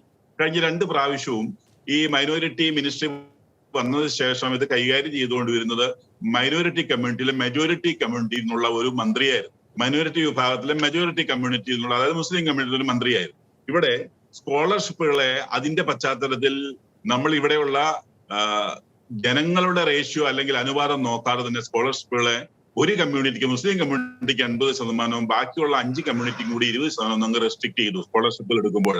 അപ്പോ നമ്മൾ മനസ്സിലാക്കണം, മൈനോറിറ്റീസ് എന്ന് പറയുന്നത് ക്രിസ്ത്യൻ മാത്രമല്ല, ജൈൻസ് ഉണ്ട്, സിഖ്സ് ഉണ്ട്, ബുദ്ധ ഉണ്ട്, വാഴ്സി ഉണ്ട്, ക്രിസ്ത്യൻസ് ഉണ്ട്. ഇവർക്കെല്ലാം കൂടി 20% എന്ത് അടിസ്ഥാനത്തിലാണ്? എന്നാൽ ജനസംഖ്യാനുപാതികമായിട്ട് അത് ഡിവൈഡ് ചെയ്തിട്ട് കൊടുക്കുകയാണെങ്കിൽ മനസ്സിലാക്കാം. മറ്റൊന്ന്, ഇവിടെ നമ്മള് PSC, UPSC, റെയിൽവേ, അതുപോലെ തന്നെ നമ്മുടെ ബാങ്കിങ് മേഖലകളിലേക്ക് തുടങ്ങി. ഈ കോച്ചിങ് സെന്ററുകള് 45 കേന്ദ്രങ്ങൾ തുടങ്ങിയിരിക്കുന്നത് അതിൽ 95% മദ്രസകൾ കേന്ദ്രീകരിച്ചാണ്. അതിൽ തന്നെ 80% മുസ്ലിംസ് ആയിരിക്കണം, ബാക്കി 20% മറ്റ് സമുദായങ്ങൾ പാടുള്ളൂ എന്നുള്ളതാണ് നിഷ്കർഷിക്കുന്നത്. ഇതും മൈനോറിറ്റി കമ്മ്യൂണിറ്റിയെ ക്രിസ്ത്യൻ കമ്മ്യൂണിറ്റിയോട് കാണിക്കുന്ന വിവേചനമാണ്. അതുപോലെ തന്നെ ന്യൂനപക്ഷ വികസന ധനകാര്യ കോർപ്പറേഷന് കിട്ടുന്ന നമുക്ക് നോക്കുക, ബെനിഫിറ്റുകൾ നോക്കുക. അതിന്റെ കീഴിലാണ് കേരള വഖഫ് ബോർഡ്, അതുപോലെ തന്നെ ഹജ്ജ് കമ്മിറ്റി. അതിന്റെ 90% ഫണ്ടും മൈനോറിറ്റി വെൽഫെയർ ഫണ്ടുകളും മുഴുവനും മുസ്ലിം കമ്മ്യൂണിറ്റി. ന്യൂനപക്ഷ വകുപ്പിലെ ഓഫീസില് ഒരു ക്രിസ്ത്യൻ കമ്മ്യൂണിറ്റി എന്നുള്ള ഒരാളെ പോലും നാമമാത്രമായിട്ട് അവിടെ കാണാനായിട്ട് സാധിക്കുന്നു. അതുപോലെ പ്രധാനമന്ത്രിയുടെ ജൻവികാസ് കാര്യക്രമം നിങ്ങൾ എടുത്തു നോക്കിക്കോളൂ. ആ ജൻവികാസ് കാര്യക്രമത്തില് 20% കൂടുതൽ മൈനോറിറ്റി ഉള്ള പ്രദേശങ്ങളെ ഐഡന്റിഫൈ ചെയ്തിട്ട് അതിന്റെ വികസന പ്രവർത്തനം നടപ്പിലാക്കാൻ തീരുമാനിച്ചെടുത്ത് ഈ പറയുന്ന 25 ഈരാറ്റുപേട്ടയിൽ 1, ബാക്കി 25 കേന്ദ്രങ്ങൾ തിരഞ്ഞെടുത്ത് മലപ്പുറത്താണ്. അവിടെ ഒന്നും തന്നെ ഈ പറയുന്ന ക്രിസ്ത്യൻ കമ്മ്യൂണിറ്റിയെ ആരും മൈൻഡ് ചെയ്യുന്നില്ല. ഇനി നിങ്ങൾ മദ്രസ അധ്യാപകർക്ക് ക്ഷേമനിധികൾ കൊടുക്കും, നല്ല കാര്യം. വിവാഹത്തിന്, വീട് പണിക്ക്, ചികിത്സയ്ക്ക്, സ്കോളർഷിപ്പുകള്, അതുപോലെ ഇൻട്രസ്റ്റ് ഫ്രീ ലോണ്, പെൻഷന്, അതുപോലെ തന്നെ ഇസ്ലാം, ഉറുദു, സാഹിത്യം, ഇങ്ങനെയുള്ള ഒത്തിരി കാര്യങ്ങളുണ്ട്. ഇവിടെ ഒന്നും ഒരു കാരണവശാലും മറ്റൊരു മൈനോറിറ്റി കമ്മ്യൂണിറ്റിയായി 24:18 റേഷ്യോ പറയുക 2011 സെൻസസ്. ഈ രണ്ടാമത്തെ കമ്മ്യൂണിറ്റിയെ പൂർണ്ണമായും തമസ്കരിക്കുന്നു. ഇവിടെയാണ് ഇതിന്റെ അനീതിയുടെ മറ്റൊരു മുഖം കിടക്കുന്നത്. അതുപോലെ തന്നെ മുസ്ലിം കമ്മ്യൂണിറ്റിക്ക് മതപരമായിട്ടുള്ള റിസർവേഷനും കിട്ടുന്നു, OBC വിഭാഗത്തിൽപ്പെടുത്തിക്കൊണ്ട് റിസർവേഷൻ കിട്ടുന്നു, 2 പേർക്കുള്ള റിസർവേഷൻ കിട്ടുന്നു. ഡബിൾ റിസർവേഷൻ പാടില്ല എന്ന് ഭരണഘടന അനുശാസിക്കുന്നതാണ്. പക്ഷേ ക്രിസ്ത്യൻ കമ്മ്യൂണിറ്റിക്ക് ഒരു കേന്ദ്ര ഗവൺമെന്റ് EW അനുസരിച്ച് ഒരു സ്കീം വന്നു കഴിഞ്ഞപ്പോൾ പിന്നോക്കക്കാരായിട്ടുള്ള ആളുകൾക്ക് വേണ്ടി 10% സംവരണം ചെയ്തപ്പോൾ അതിനെയും ഈ ഡബിൾ എൻജോയ്മെന്റ് കിട്ടുന്ന കമ്മ്യൂണിറ്റി അടക്കമുള്ളവർ എതിർക്കുകയാണ്. ഇവിടെ അതുപോലെ ക്രിസ്ത്യൻ കമ്മ്യൂണിറ്റി നേരിടുന്ന പ്രധാനപ്പെട്ട പ്രശ്നങ്ങൾ, ലൗകികത അടക്കമുള്ള പ്രശ്നങ്ങൾ, അല്ലെങ്കിൽ ടെററിസങ്ങൾ, തീവ്രവാദ പ്രസ്ഥാനങ്ങള്, മുസ്ലിം കമ്മ്യൂണിറ്റി ഒരു മൈനോറിറ്റി വിഭാഗം അത്തരത്തിലുള്ള തീവ്രവാദ പ്രവർത്തനങ്ങളിൽ ഏർപ്പെടുമ്പോൾ അതിനെ തള്ളിക്കളയാനെങ്കിലും ഈ പറയുന്ന കമ്മ്യൂണിറ്റി തയ്യാറാവണ്ടേ, അല്ലെങ്കിൽ ബന്ധപ്പെട്ടവർ തയ്യാറാവണ്ടേ? അത് തള്ളിക്കളയുന്ന പോലുമില്ല. അപ്പം മൗനസമ്മതം കൊടുത്തുകൊണ്ട് അതിനെ പ്രോത്സാഹിപ്പിക്കുന്നതായിട്ടാണ് ആളുകൾ കാണുന്നത്. ഇത്തരത്തിൽ എല്ലാ വിധത്തിലും ഒരു മൈനോറിറ്റി കമ്മ്യൂണിറ്റിയെ തമസ്കരിക്കുകയും അതിനെ നിർമ്മാർജ്ജനം ചെയ്യാൻ ശ്രമിക്കുകയും ചെയ്യുന്ന ഒരു പശ്ചാത്തലത്തിൽ നിന്നുകൊണ്ടാണ് ഈ പറയുന്ന ഒരു മുറവിളി ഒരുപക്ഷെ യുവാക്കളിൽ നിന്നോ അല്ലെങ്കിൽ ഏതെങ്കിലും കോർണറിൽ നിന്നോ ഉയർന്നു വന്നത്. അവിടെയും പറയുന്നത് ഒന്നേ ഉള്ളൂ, ക്രിസ്ത്യൻ കമ്മ്യൂണിറ്റിക്കോ അതല്ലെങ്കിൽ നീതി നടപ്പാക്കി കിട്ടുന്ന വ്യക്തികളുടെ കയ്യിലോ ഈ വകുപ്പ് എത്തണം എന്നുള്ളതാണ് നമ്മുടെ ആവശ്യം. അതാണ് നമ്മൾ സാധാരണഗതിയിൽ പറയുക അല്ലെങ്കിൽ പറയേണ്ടത്. അത് പറയേണ്ട ഒരു കാരണം ഇവിടെ അനീതി നിലനിൽക്കുന്നു, അനീതി നടമാടുന്നു, ഈ മേഖലയിൽ നീതി ലഭിക്കുന്നില്ല എന്നുള്ള ഉറച്ച ബോധ്യം കഴിഞ്ഞ 10 വർഷത്തെ അനുഭവത്തിൽ നിന്ന് പഠിച്ച് മനസ്സിലാക്കി പറയുന്നതാണ്. അത് മനസ്സിലാക്കി തിരുത്താനുള്ള ഒരു ബാധ്യത പുതിയ ഭരണ സംവിധാനം കാണിക്കും. തീർച്ചയായിട്ടും അതിനുള്ള ഒരു താല്പര്യം കാണിക്കുമെന്ന് ഞങ്ങൾ വിശ്വസിക്കുകയാണ്. തീർച്ചയായിട്ടും അത് കത്തോലിക്ക കോൺഗ്രസിന്റെ ഒരു ആവശ്യം തന്നെയാണ്. അത്തരത്തിൽ നീതി നടപ്പാക്കി കൊടുക്കുക എല്ലാ കമ്മ്യൂണിറ്റികൾക്കും. അത് മൈനോറിറ്റിയുടെ പേരിൽ ഏതെങ്കിലും ഒരു കമ്മ്യൂണിറ്റിയെ നിഷ്കാസനം ചെയ്യാനോ അല്ലെങ്കിൽ ഒരു കമ്മ്യൂണിറ്റിയെ തമസ്കരിക്കാനോ ശ്രമിക്കരുത് എന്നുള്ളതാണ് നമ്മുടെ വാദം. തീർച്ചയായും. ശ്രീ സാജൻ കുന്നത്ത്, ഇവിടെ ഡോക്ടർ ചാക്കോ കളാമ്പൻ പറഞ്ഞതുപോലെ ഈ ന്യൂനപക്ഷ ക്ഷേമ വകുപ്പ് വളരെ അനീതിയോടെയാണ് ഈ ക്രൈസ്തവ സമൂഹങ്ങളെ കാണുന്നത് എന്നത് വളരെ വ്യക്തമാണ്. കേരള കോൺഗ്രസ് ഈ വിഷയത്തിൽ ഏതെങ്കിലുമൊക്കെ ഇടപെടലുകൾ, ഈ വിഷയത്തിന് ഗൗരവം മനസ്സിലാക്കാനുള്ള ശ്രമങ്ങൾ നടത്തുകയോ അതിനെക്കുറിച്ച് പഠിക്കുകയോ ഒക്കെ ചെയ്തിട്ടുണ്ടോ? അങ്ങനെയുള്ളതിൻ്റെ വെളിച്ചത്തിൽ പുതിയൊരു മന്ത്രിസഭ ഇവിടെ രൂപവൽക്കരിക്കുന്ന സമയത്ത് ഇത്തരം കാര്യങ്ങളൊക്കെ ഈ പുതിയ സർക്കാരിന്റെ ശ്രദ്ധയിൽപ്പെടുത്തുവാൻ അങ്ങയുടെ പാർട്ടിക്ക് സാധിക്കുമോ? അല്ലെങ്കിൽ എന്തൊക്കെ ഇടപെടലുകളാണ് നിങ്ങൾക്ക് സാധിക്കുന്നത്? ശ്രീ സാജൻ കുന്നത്ത്. തീർച്ചയായിട്ടും EWS എന്ന് പറയുന്ന കാര്യത്തെപ്പറ്റി ചാക്കോ കളപ്പറമ്പിലും അതുപോലെ തന്നെ അതിനു മുമ്പ് സംസാരിച്ചത് പ്രൊഫസർ അച്ഛനുമൊക്കെ പറഞ്ഞു കഴിഞ്ഞു. നമുക്കറിയാം, കേരള കോൺഗ്രസ് പാർട്ടി ഇടതുപക്ഷ ജനാധിപത്യ മുന്നണിയുടെ ഭാഗമായതിനു ശേഷമാണ് അങ്ങനെ ഒരു തീരുമാനം ഇടതുപക്ഷ ജനാധിപത്യ മുന്നണി ഗവൺമെന്റ് എടുത്തത്. അത് തീർച്ചയായിട്ടും കേരള കോൺഗ്രസിന്റെ വിജയം തന്നെയായിരുന്നു. ഈ ഒരു കാര്യം മാത്രമല്ല, ഒട്ടേറെ പ്രശ്നങ്ങൾ ഈ മേഖലയിലെ മൈനോറിറ്റിയെ ബാധിക്കുന്ന, പ്രത്യേകിച്ച് ക്രിസ്ത്യൻ സമുദായത്തെ ബാധിക്കുന്ന ഒത്തിരി പ്രശ്നങ്ങൾ സംസ്ഥാന സർക്കാരിന്റെ ശ്രദ്ധയിൽപ്പെടുത്തുകയും അതിന് ന്യായമായ പരിഹാര മാർഗങ്ങൾ നിർദ്ദേശിക്കുവാനായിട്ട് ഗവൺമെന്റ് ഭാഗത്ത് സമ്മർദ്ദം ചെലുത്തുകയും ചെയ്തതിന്റെ ഫലമായിട്ട് ഒത്തിരി നേട്ടങ്ങൾ ഈ സമുദായത്തിന് സാധിച്ചെടുക്കുവാനായിട്ട് സാധിച്ചു. ഈ തെരഞ്ഞെടുപ്പിന്റെ കാര്യം പറഞ്ഞപ്പോൾ തന്നെ പറഞ്ഞു കഴിഞ്ഞല്ലോ, എങ്ങനെയാണ് ന്യൂനപക്ഷ വോട്ടുകൾ അല്ലെ ക്രിസ്ത്യൻ വിഭാഗത്തിന്റെ വോട്ടുകൾ ഇടതുപക്ഷ ജനാധിപത്യ മുന്നണിക്ക് അനുകൂലമായി മാറ്റിയെടുക്കുവാനായിട്ട് സാധിച്ചു എന്നുള്ളത് ഈ പറഞ്ഞൊരു പ്രശ്നം തന്നെയായിരുന്നു അവിടെ ഉണ്ടായിരുന്ന വിഷയം. കഴിഞ്ഞ സർക്കാരിന്റെ സമയത്ത് പോലും, ഈ ഇടതുപക്ഷ ജനാധിപത്യ സമയത്ത് പോലും മുസ്ലിം മതവിഭാഗത്തിന് കൂടുതൽ കാര്യങ്ങൾ ലഭിക്കുന്നു എന്ന് പറഞ്ഞൊരു പരാതി നിലനിന്നിരുന്നു. തീർച്ചയാണ്. അതുകൊണ്ട് കേരള കോൺഗ്രസ് പാർട്ടി ന്യൂനപക്ഷ വകുപ്പ് ഏറ്റെടുക്കുവാൻ വേണ്ടിയുള്ള ശ്രമങ്ങൾ നടത്തുന്നതാണ്. അത് മുന്നണി മൊത്തത്തിലാണ് തീരുമാനിക്കേണ്ടത്. അത് ലഭിക്കുമെന്ന് തന്നെ പ്രതീക്ഷയുണ്ട്. കാരണം പാർട്ടിയുടെ ചെയർമാൻ ജോസ് കെ മാണി അതിനുവേണ്ട സമ്മർദ്ദങ്ങൾ ചെലുത്തുന്നുണ്ട് എന്നാണ് ഞാൻ മനസ്സിലാക്കുന്നത്. ഞാൻ പറഞ്ഞു വന്നത്, എന്തുകൊണ്ട് ഇടതുപക്ഷ ജനാധിപത്യ മുന്നണിയില് ക്രിസ്ത്യൻ വിഭാഗത്തിന് പ്രതീക്ഷയുണ്ടായി എന്നുള്ളത്. അത് തീർച്ചയായും UDF സർക്കാർ UDFന്റെ ഭാഗത്തു നിന്നുണ്ടായ തെറ്റായ തീരുമാനങ്ങൾ കൊണ്ടാണ്. ഒന്നാമതായിട്ട് കുഞ്ഞാലിക്കുട്ടി മത്സരിക്കുവാനായിട്ട് വന്നു എന്നുള്ളത്. അതെല്ലാം ജനങ്ങൾ ചിന്തിക്കുന്നത്, ക്രിസ്ത്യൻ സമുദായം ചിന്തിക്കുന്നത്, ഇത് ഐക്യജനാധിപത്യ മുന്നണി എന്ന് പറയുന്ന പ്രസ്ഥാനം കേരള കോൺഗ്രസ് എമ്മിനെ ആ മുന്നണിയിൽ നിന്ന് പുറത്താക്കിയപ്പോൾ ക്രിസ്ത്യൻ വിഭാഗത്തിനോട് ചെയ്ത ഒരു ചതിയായിട്ട് തന്നെ ജനങ്ങൾ മനസ്സിലാക്കി. കാരണം മുസ്ലിം ലീഗിന് കൂടുതൽ പ്രാമുഖ്യം ലഭിക്കുന്ന രീതിയിൽ UDFിലെ കാര്യങ്ങൾ തീരുമാനിക്കുന്ന മുസ്ലിം ലീഗാണ് എന്ന രീതിയിലേക്ക് വന്നു ഒന്നാമതായിട്ട്. രണ്ടാമതായിട്ട് അവിടെ കേരള കോൺഗ്രസിന്റെ ഒരു കഷ്ണമായി നിൽക്കുന്ന ജോസഫ് വിഭാഗത്തിന് ആ മുന്നണിക്ക് വെളിയിൽ ജനങ്ങളിടയിൽ ബന്ധങ്ങളില്ലെന്നും അത് വോട്ടാക്കി മാറ്റുവാനായിട്ട് സാധിക്കത്തില്ലെന്നും അതുകൊണ്ട് അവരുടെ ആൾക്കാർ ആരും ജയിച്ചു വരികയില്ലെന്നും മുന്നണി അധികാരത്തിൽ വന്നാൽ പോലും കേരള കോൺഗ്രസിന്റെ MLAമാരും മന്ത്രിമാരും ഒക്കെ കുറവായിരിക്കുമെന്നും മനസ്സിലാക്കി ആ വിഭാഗം പ്രതീക്ഷ അർപ്പിച്ചത് ഇടതുപക്ഷ ജനാധിപത്യ മുന്നണി കേരള കോൺഗ്രസ് നിൽക്കുന്ന ഇടതുപക്ഷ ജനാധിപത്യ മുന്നണിയാണെന്നും അതുപോലെ തന്നെ കേരള കോൺഗ്രസ് പാർട്ടിക്ക് അതിന്റെ ചെയർമാൻ ഉൾപ്പെടെ ജോസ് കെ മാണിക്ക് ഉൾപ്പെടെ ഗവൺമെന്റിൽ സ്വാധീനം ചെലുത്തുവാൻ പറ്റുന്ന സാഹചര്യങ്ങൾ ഉണ്ടാകുമെന്നും തങ്ങളുടെ അവകാശങ്ങൾ നേടിയെടുക്കുവാൻ പറ്റുമെന്നും ഇടതുപക്ഷ ജനാധിപത്യത്തിനോടൊപ്പം നിന്നാലും തങ്ങൾക്ക് കാര്യങ്ങൾ കൂടുതലായി ലഭിക്കുന്നു സഭയും സമുദായവും ചിന്തിക്കുന്ന സാഹചര്യത്തിലേക്ക് വരുത്തുവാനായിട്ട് സാധിച്ചു എന്നുള്ളത് തന്നെയാണ് ഏറ്റവും പ്രധാനപ്പെട്ട കാര്യം. തീർച്ചയായും അതിനനുകൂലമായിട്ടാണ് ഈ ജനവിധിയിൽ ക്രിസ്ത്യൻ സമുദായം ഇടതുപക്ഷ ജനാധിപത്യ മുന്നണിക്ക് അനുകൂലമായി പറഞ്ഞു കഴിഞ്ഞല്ലോ. തൃശ്ശൂർ, എറണാകുളം, ഇടുക്കി, പത്തനംതിട്ട, കോട്ടയം ഈ ജില്ലകൾ മാത്രമേ ഞാൻ പറയുന്നു. അങ്ങനെ ഉള്ളപ്പോൾ പോലും ശരി KT ജലീലിനെ പോലെ അങ്ങനെ ഉള്ളപ്പോൾ പീരിമേട് മണ്ഡലത്തിൽ നിസാര വോട്ടിന് കഴിഞ്ഞ പ്രാവശ്യം ശ്രീ തോമസ് പരാജയപ്പെട്ടു. ഈ പ്രാവശ്യം 100% ശ്രീ തോമസ് തന്നെ വിജയിക്കുമെന്ന് പറഞ്ഞുകൊണ്ട് UDF സ്ഥാനാർത്ഥി വിജയിക്കുമെന്ന് പറഞ്ഞെടുത്ത് അവിടെ വലിയ പ്രസക്തനായ സ്ഥാനാർത്ഥി ആയിരുന്നില്ല വാഴൂർ സോമൻ. 1500 വോട്ടിന് ജയിക്കുന്ന സാഹചര്യം ഉണ്ടായത് കേരള കോൺഗ്രസ് പാർട്ടി ഇടതുപക്ഷ ജനാധിപത്യത്തിന്റെ ഭാഗമായതുകൊണ്ടാണ് എന്ന് പറഞ്ഞു കഴിയുമ്പോൾ ക്രിസ്ത്യൻ സമുദായത്തിന്റെ ഒരു വിഭാഗം വോട്ടുകൾ ഇടതുപക്ഷ ജനാധിപത്യ മുന്നണിക്ക് അനുകൂലമായി ലഭിച്ചതുകൊണ്ട് മാത്രമാണ് അങ്ങനെ ചില സീറ്റുകളിൽ ഇടതുപക്ഷ ജനാധിപത്യത്തിന് ജയമുണ്ടായത്. തീർച്ചയായും ഞാൻ തിരിച്ചു വരാം. ശ്രീ ഡി ദേവപ്രസാദ്, ഇവിടെ പുതിയ മന്ത്രിസഭ അധികാരത്തിൽ വരുന്നു.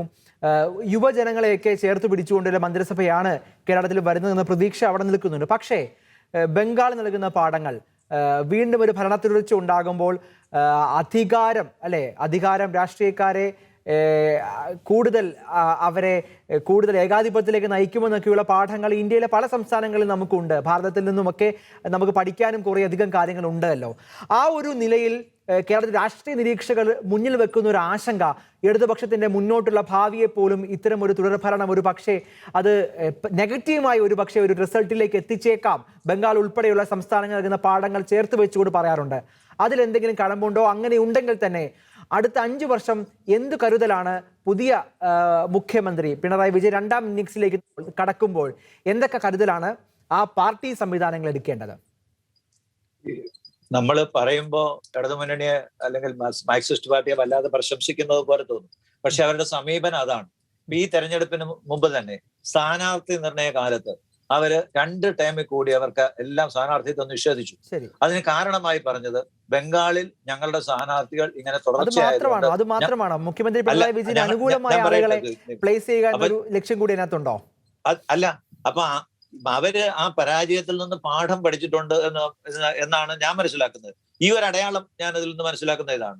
ബംഗാളില് അവർക്കുണ്ടായിരുന്ന ഏകാധിപത്യ ഭരണത്തിൽ നിന്ന് അവർ പാഠം പഠിച്ചിട്ടുണ്ട് എന്ന് മനസ്സിലാക്കണം. ഒരുപക്ഷെ ഈ ഒരു തെരഞ്ഞെടുപ്പിന് തൊട്ട് മുമ്പ് കേരള കോൺഗ്രസ് UDF നിന്ന് പുറത്താക്കപ്പെട്ടപ്പോൾ അവരെ സ്വീകരിക്കേണ്ട ഒരു വലിയ ബാധ്യതയൊന്നുമില്ല. പ്രത്യേകിച്ച് CPI പോലും അവർക്കെതിരായിരുന്നു. എന്നിട്ട് അവരെ സ്വീകരിച്ചെന്തുകൊണ്ടാണ്? അവർക്ക് മനസ്സിലായിട്ടുണ്ട് അവർ ഒറ്റയ്ക്ക് നിന്നാൽ അവർക്ക് ജയിക്കാൻ പറ്റുമെന്ന് ഉറപ്പില്ല. പക്ഷേ കൂടുതൽ ശക്തി കിട്ടും. അപ്പൊ കൂടുതൽ ശക്തി ഉണ്ടാകണം, ജനങ്ങളുടെ പിന്തുണ ഉണ്ടാകണം എന്നുള്ളൊരു ബോധ്യം ആ പാർട്ടിയുടെ നേതാക്കന്മാർക്കുണ്ട് എന്നുള്ളത് എന്നാണ് നമ്മൾ മനസ്സിലാക്കേണ്ടത്, വായിച്ചെടുക്കേണ്ടത്.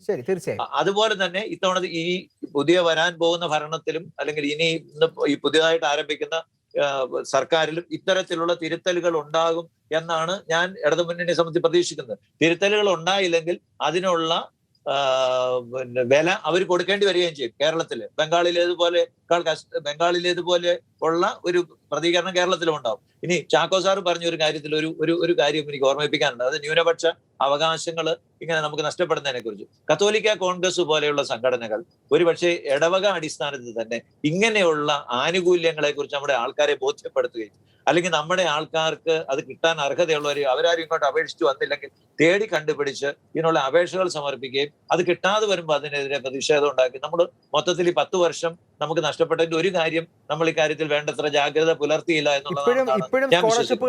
അറിഞ്ഞും കേട്ടും വരുന്നതേ ഉള്ളൂ. അപ്പം ഇത് ഇങ്ങനെയുള്ള സംരംഭങ്ങൾ ഉണ്ടായാൽ കത്തോലിക്ക കോൺഗ്രസ് പോലെയുള്ള സംഘടനകൾക്ക് ജനങ്ങളുടെ ഇടയിലേക്ക് ഇറങ്ങിച്ചെല്ലാനുള്ള ഒരു അവസരവും കൂടിയാകും.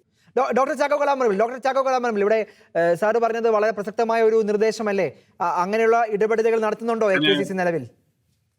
എനിക്ക് അതിനോട് അല്പം വിയോജിപ്പുള്ളത്. ഡോക്ടർ ദേവപ്രസാദ് സാർ പറഞ്ഞത് ശരിയാകണമെങ്കിൽ തീർച്ചയായിട്ടും ഈ ഒരു മിസ്പ്രപ്പോർഷനേറ്റ് ആയിട്ടുള്ള ഒരു ഡിവിഷൻ അവസാനിക്കണം. 80-20 എന്നുള്ള ഡിവിഷനിൽ വെച്ചുകൊണ്ട് നമ്മൾ എന്തുമാത്രം ക്രിസ്ത്യൻ സ്റ്റുഡൻസ് അപ്ലൈ ചെയ്താലും, ഞാൻ 2 കോളേജിൽ, ഇപ്പോൾ ഒരു കോളേജ് ഞാൻ പ്രിൻസിപ്പലായിട്ട് വർക്ക് ചെയ്യുന്നു, അതിനു മുമ്പ് ഒരു കോളേജ് ഞാൻ അധ്യാപകനായിരുന്നു. എനിക്കറിയാം അപ്ലൈ ചെയ്യുന്ന കുട്ടികളുടെ അപേക്ഷകൾ തള്ളിപ്പോകുന്ന സാഹചര്യങ്ങളാണ് നിൽക്കുന്നത്. കാരണം 20% താഴെയുള്ളൂ, 15% താഴെയുള്ളൂ ക്രിസ്ത്യൻ കമ്മ്യൂണിറ്റിക്ക്, മറ്റേ 80% നമ്മൾ ആദ്യം അഴിച്ചു പണിയേണ്ടത് അവിടെ നിന്ന് നിൽക്കുന്ന ഈ അഴിമതിയാണ്, അല്ലെങ്കിൽ ഈ ഒരു അനീതിയാണ്.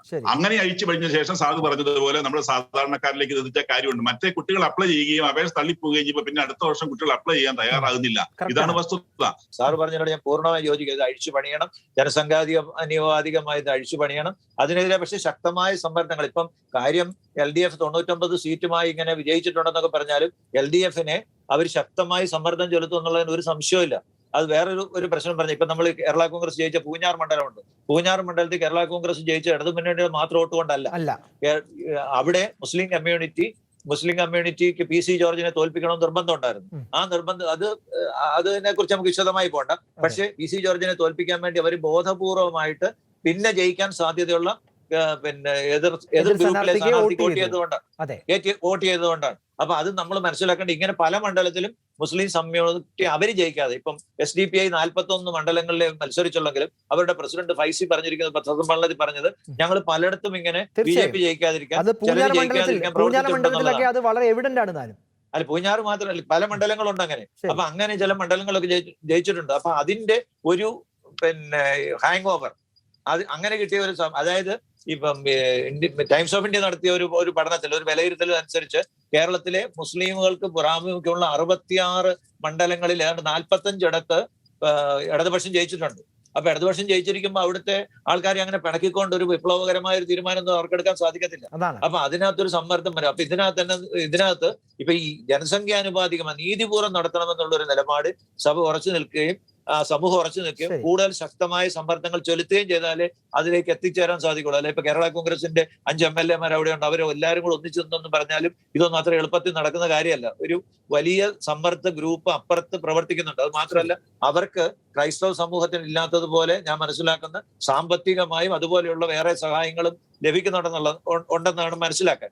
അത്തരത്തിലുള്ള പ്രവർത്തനങ്ങൾ നടക്കുന്നുണ്ട്. അതുപോലെ വള്ളിക്കാട്ടത്തിൽ തന്നെ ഒരിക്കൽ എഴുതിയ ഒരു ഫേസ്ബുക്ക് പോസ്റ്റിൽ പറഞ്ഞതുപോലെ അവരെ അനുകൂലിക്കുന്ന ബുദ്ധിജീവികളുണ്ട്.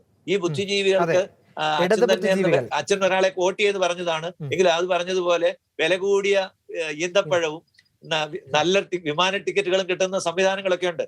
അപ്പം ഇതൊക്കെ നമ്മൾ ജീവിക്കുന്ന കേരളത്തിന്റെ യാഥാർത്ഥ്യ ബോധം കണ്ട് ക്രൈസ്തവ സമൂഹം ഇനി ഒത്തിരിയേറെ ഉണരാനുണ്ട്. വളരെ വ്യക്തമായിട്ട് ദേവപ്രസാദ് സാർ പറഞ്ഞ കാര്യത്തോട് ഞാൻ യോജിക്കുന്നു.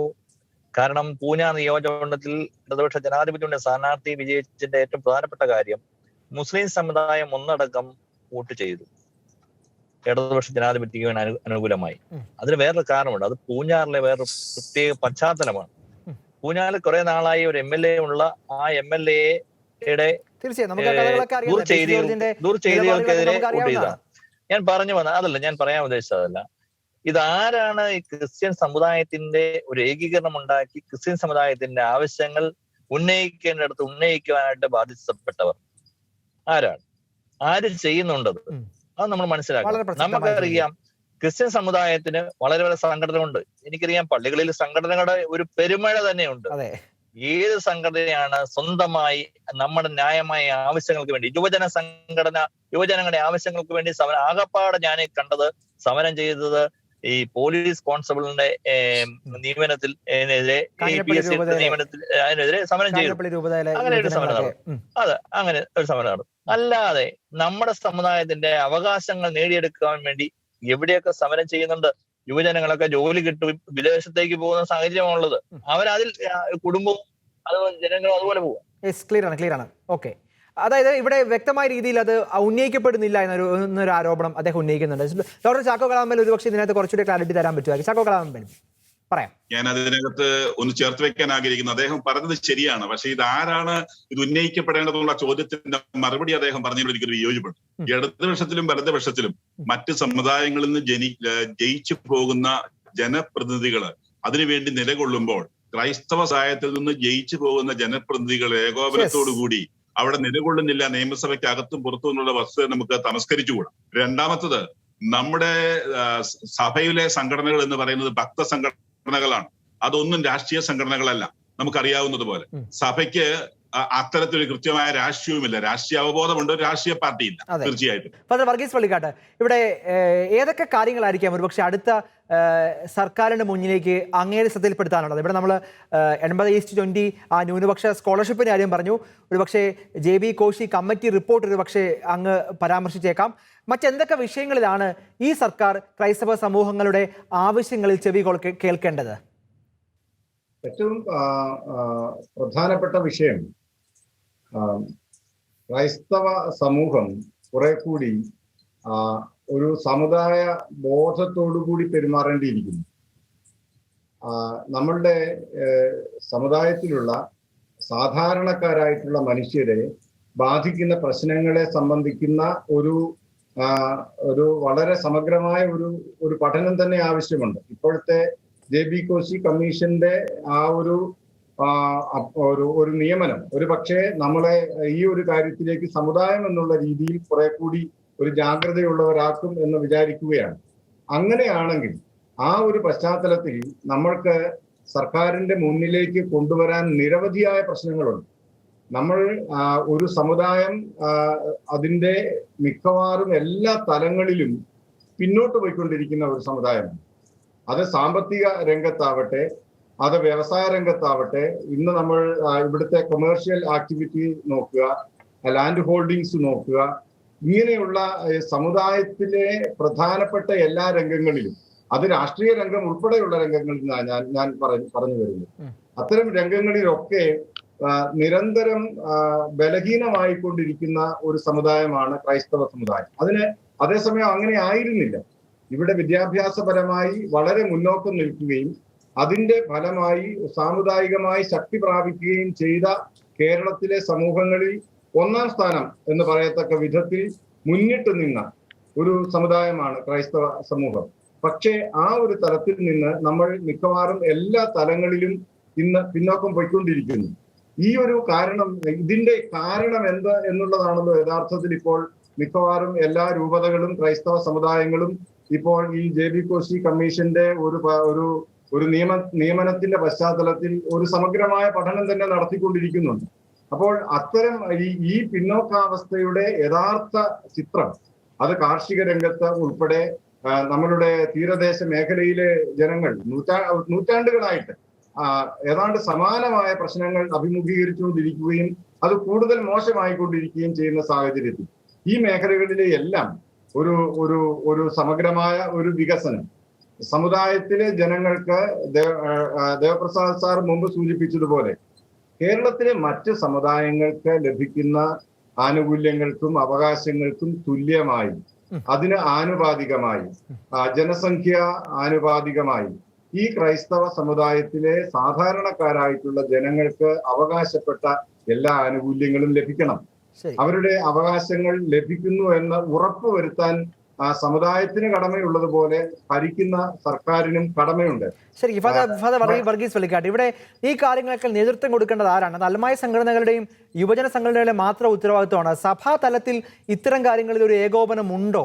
ആ തരത്തിലുള്ള ഒരു ഏകോപനം ഇല്ലെങ്കിൽ അതിനുള്ള ഒരു ശ്രമം നടത്തേണ്ടത് എല്ലാ യുവജന സംഘടനകളെയും മാതൃ സംഘടനകളെയും അൽമായ സംഘടനകൾക്ക് ചേർത്തുകൊണ്ടുള്ള ഒരു മുന്നേറ്റം നമുക്ക് ഈ സഭാ സംവിധാനത്തിൽ ഉണ്ടോ? ഇല്ലെങ്കിൽ അത് തുടങ്ങേണ്ടതല്ലേ? നമ്മൾക്കത് കുറെ കൂടി ഏകോപനം ഉണ്ടാകേണ്ടതായിട്ടുണ്ട്. ഇപ്പോൾ നമ്മൾ പല തലങ്ങളിലാണ് പ്രവർത്തിക്കുന്നത്. ചില രൂപതകളിൽ സാമൂഹ്യ പ്രവർത്തന വിഭാഗം ഈ വിഷയങ്ങളിൽ ശ്രദ്ധിക്കുന്നു, മറ്റു ചിലയിടങ്ങളിൽ യുവജനങ്ങൾ ശ്രദ്ധിക്കുന്നു, മറ്റു ചിലയിടങ്ങളിൽ അൽമായ സംഘടനകൾ ശ്രദ്ധിക്കുന്നു. ഇതെല്ലാം നല്ലതാണ്.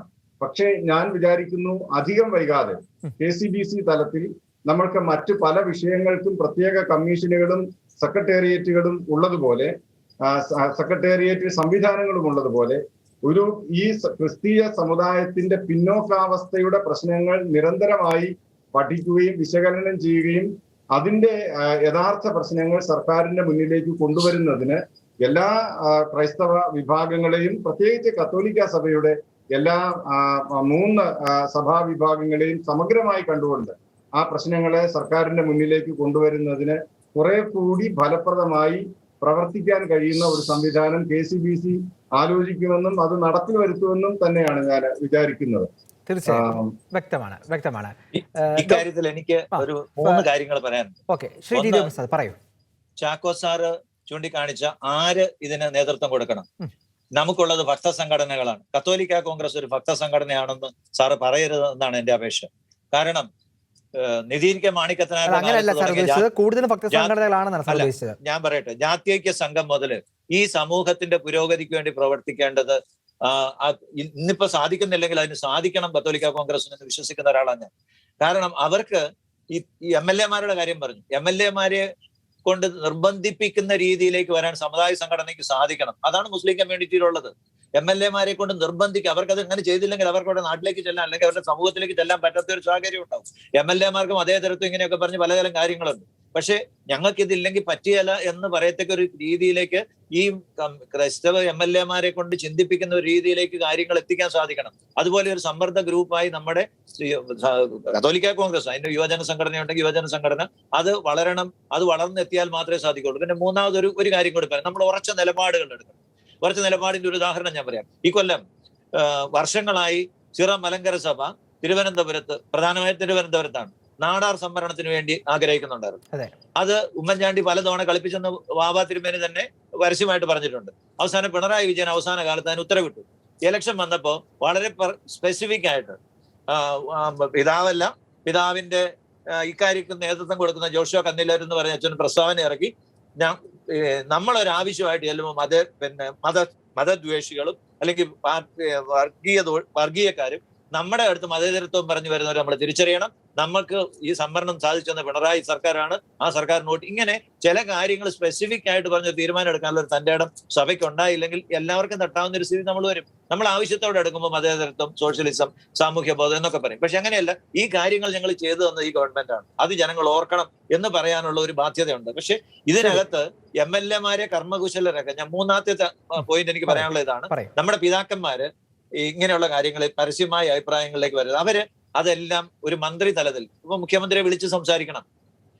സ്റ്റേറ്റ്മെന്റ് ജനങ്ങളോ അൽമായരോ ഇറക്കട്ടെ, പക്ഷെ പിതാക്കന്മാര് കയറി കൊണ്ട് അതായത് ഇങ്ങനെ ഞങ്ങൾക്ക് അങ്ങനെ ഒരു പരസ്യമായ ഒരു നിലപാടെടുക്കുന്ന അത് സുകുമാരൻ നായർക്ക് പറ്റിയ ഒരു അബദ്ധം പോലെ പറ്റും.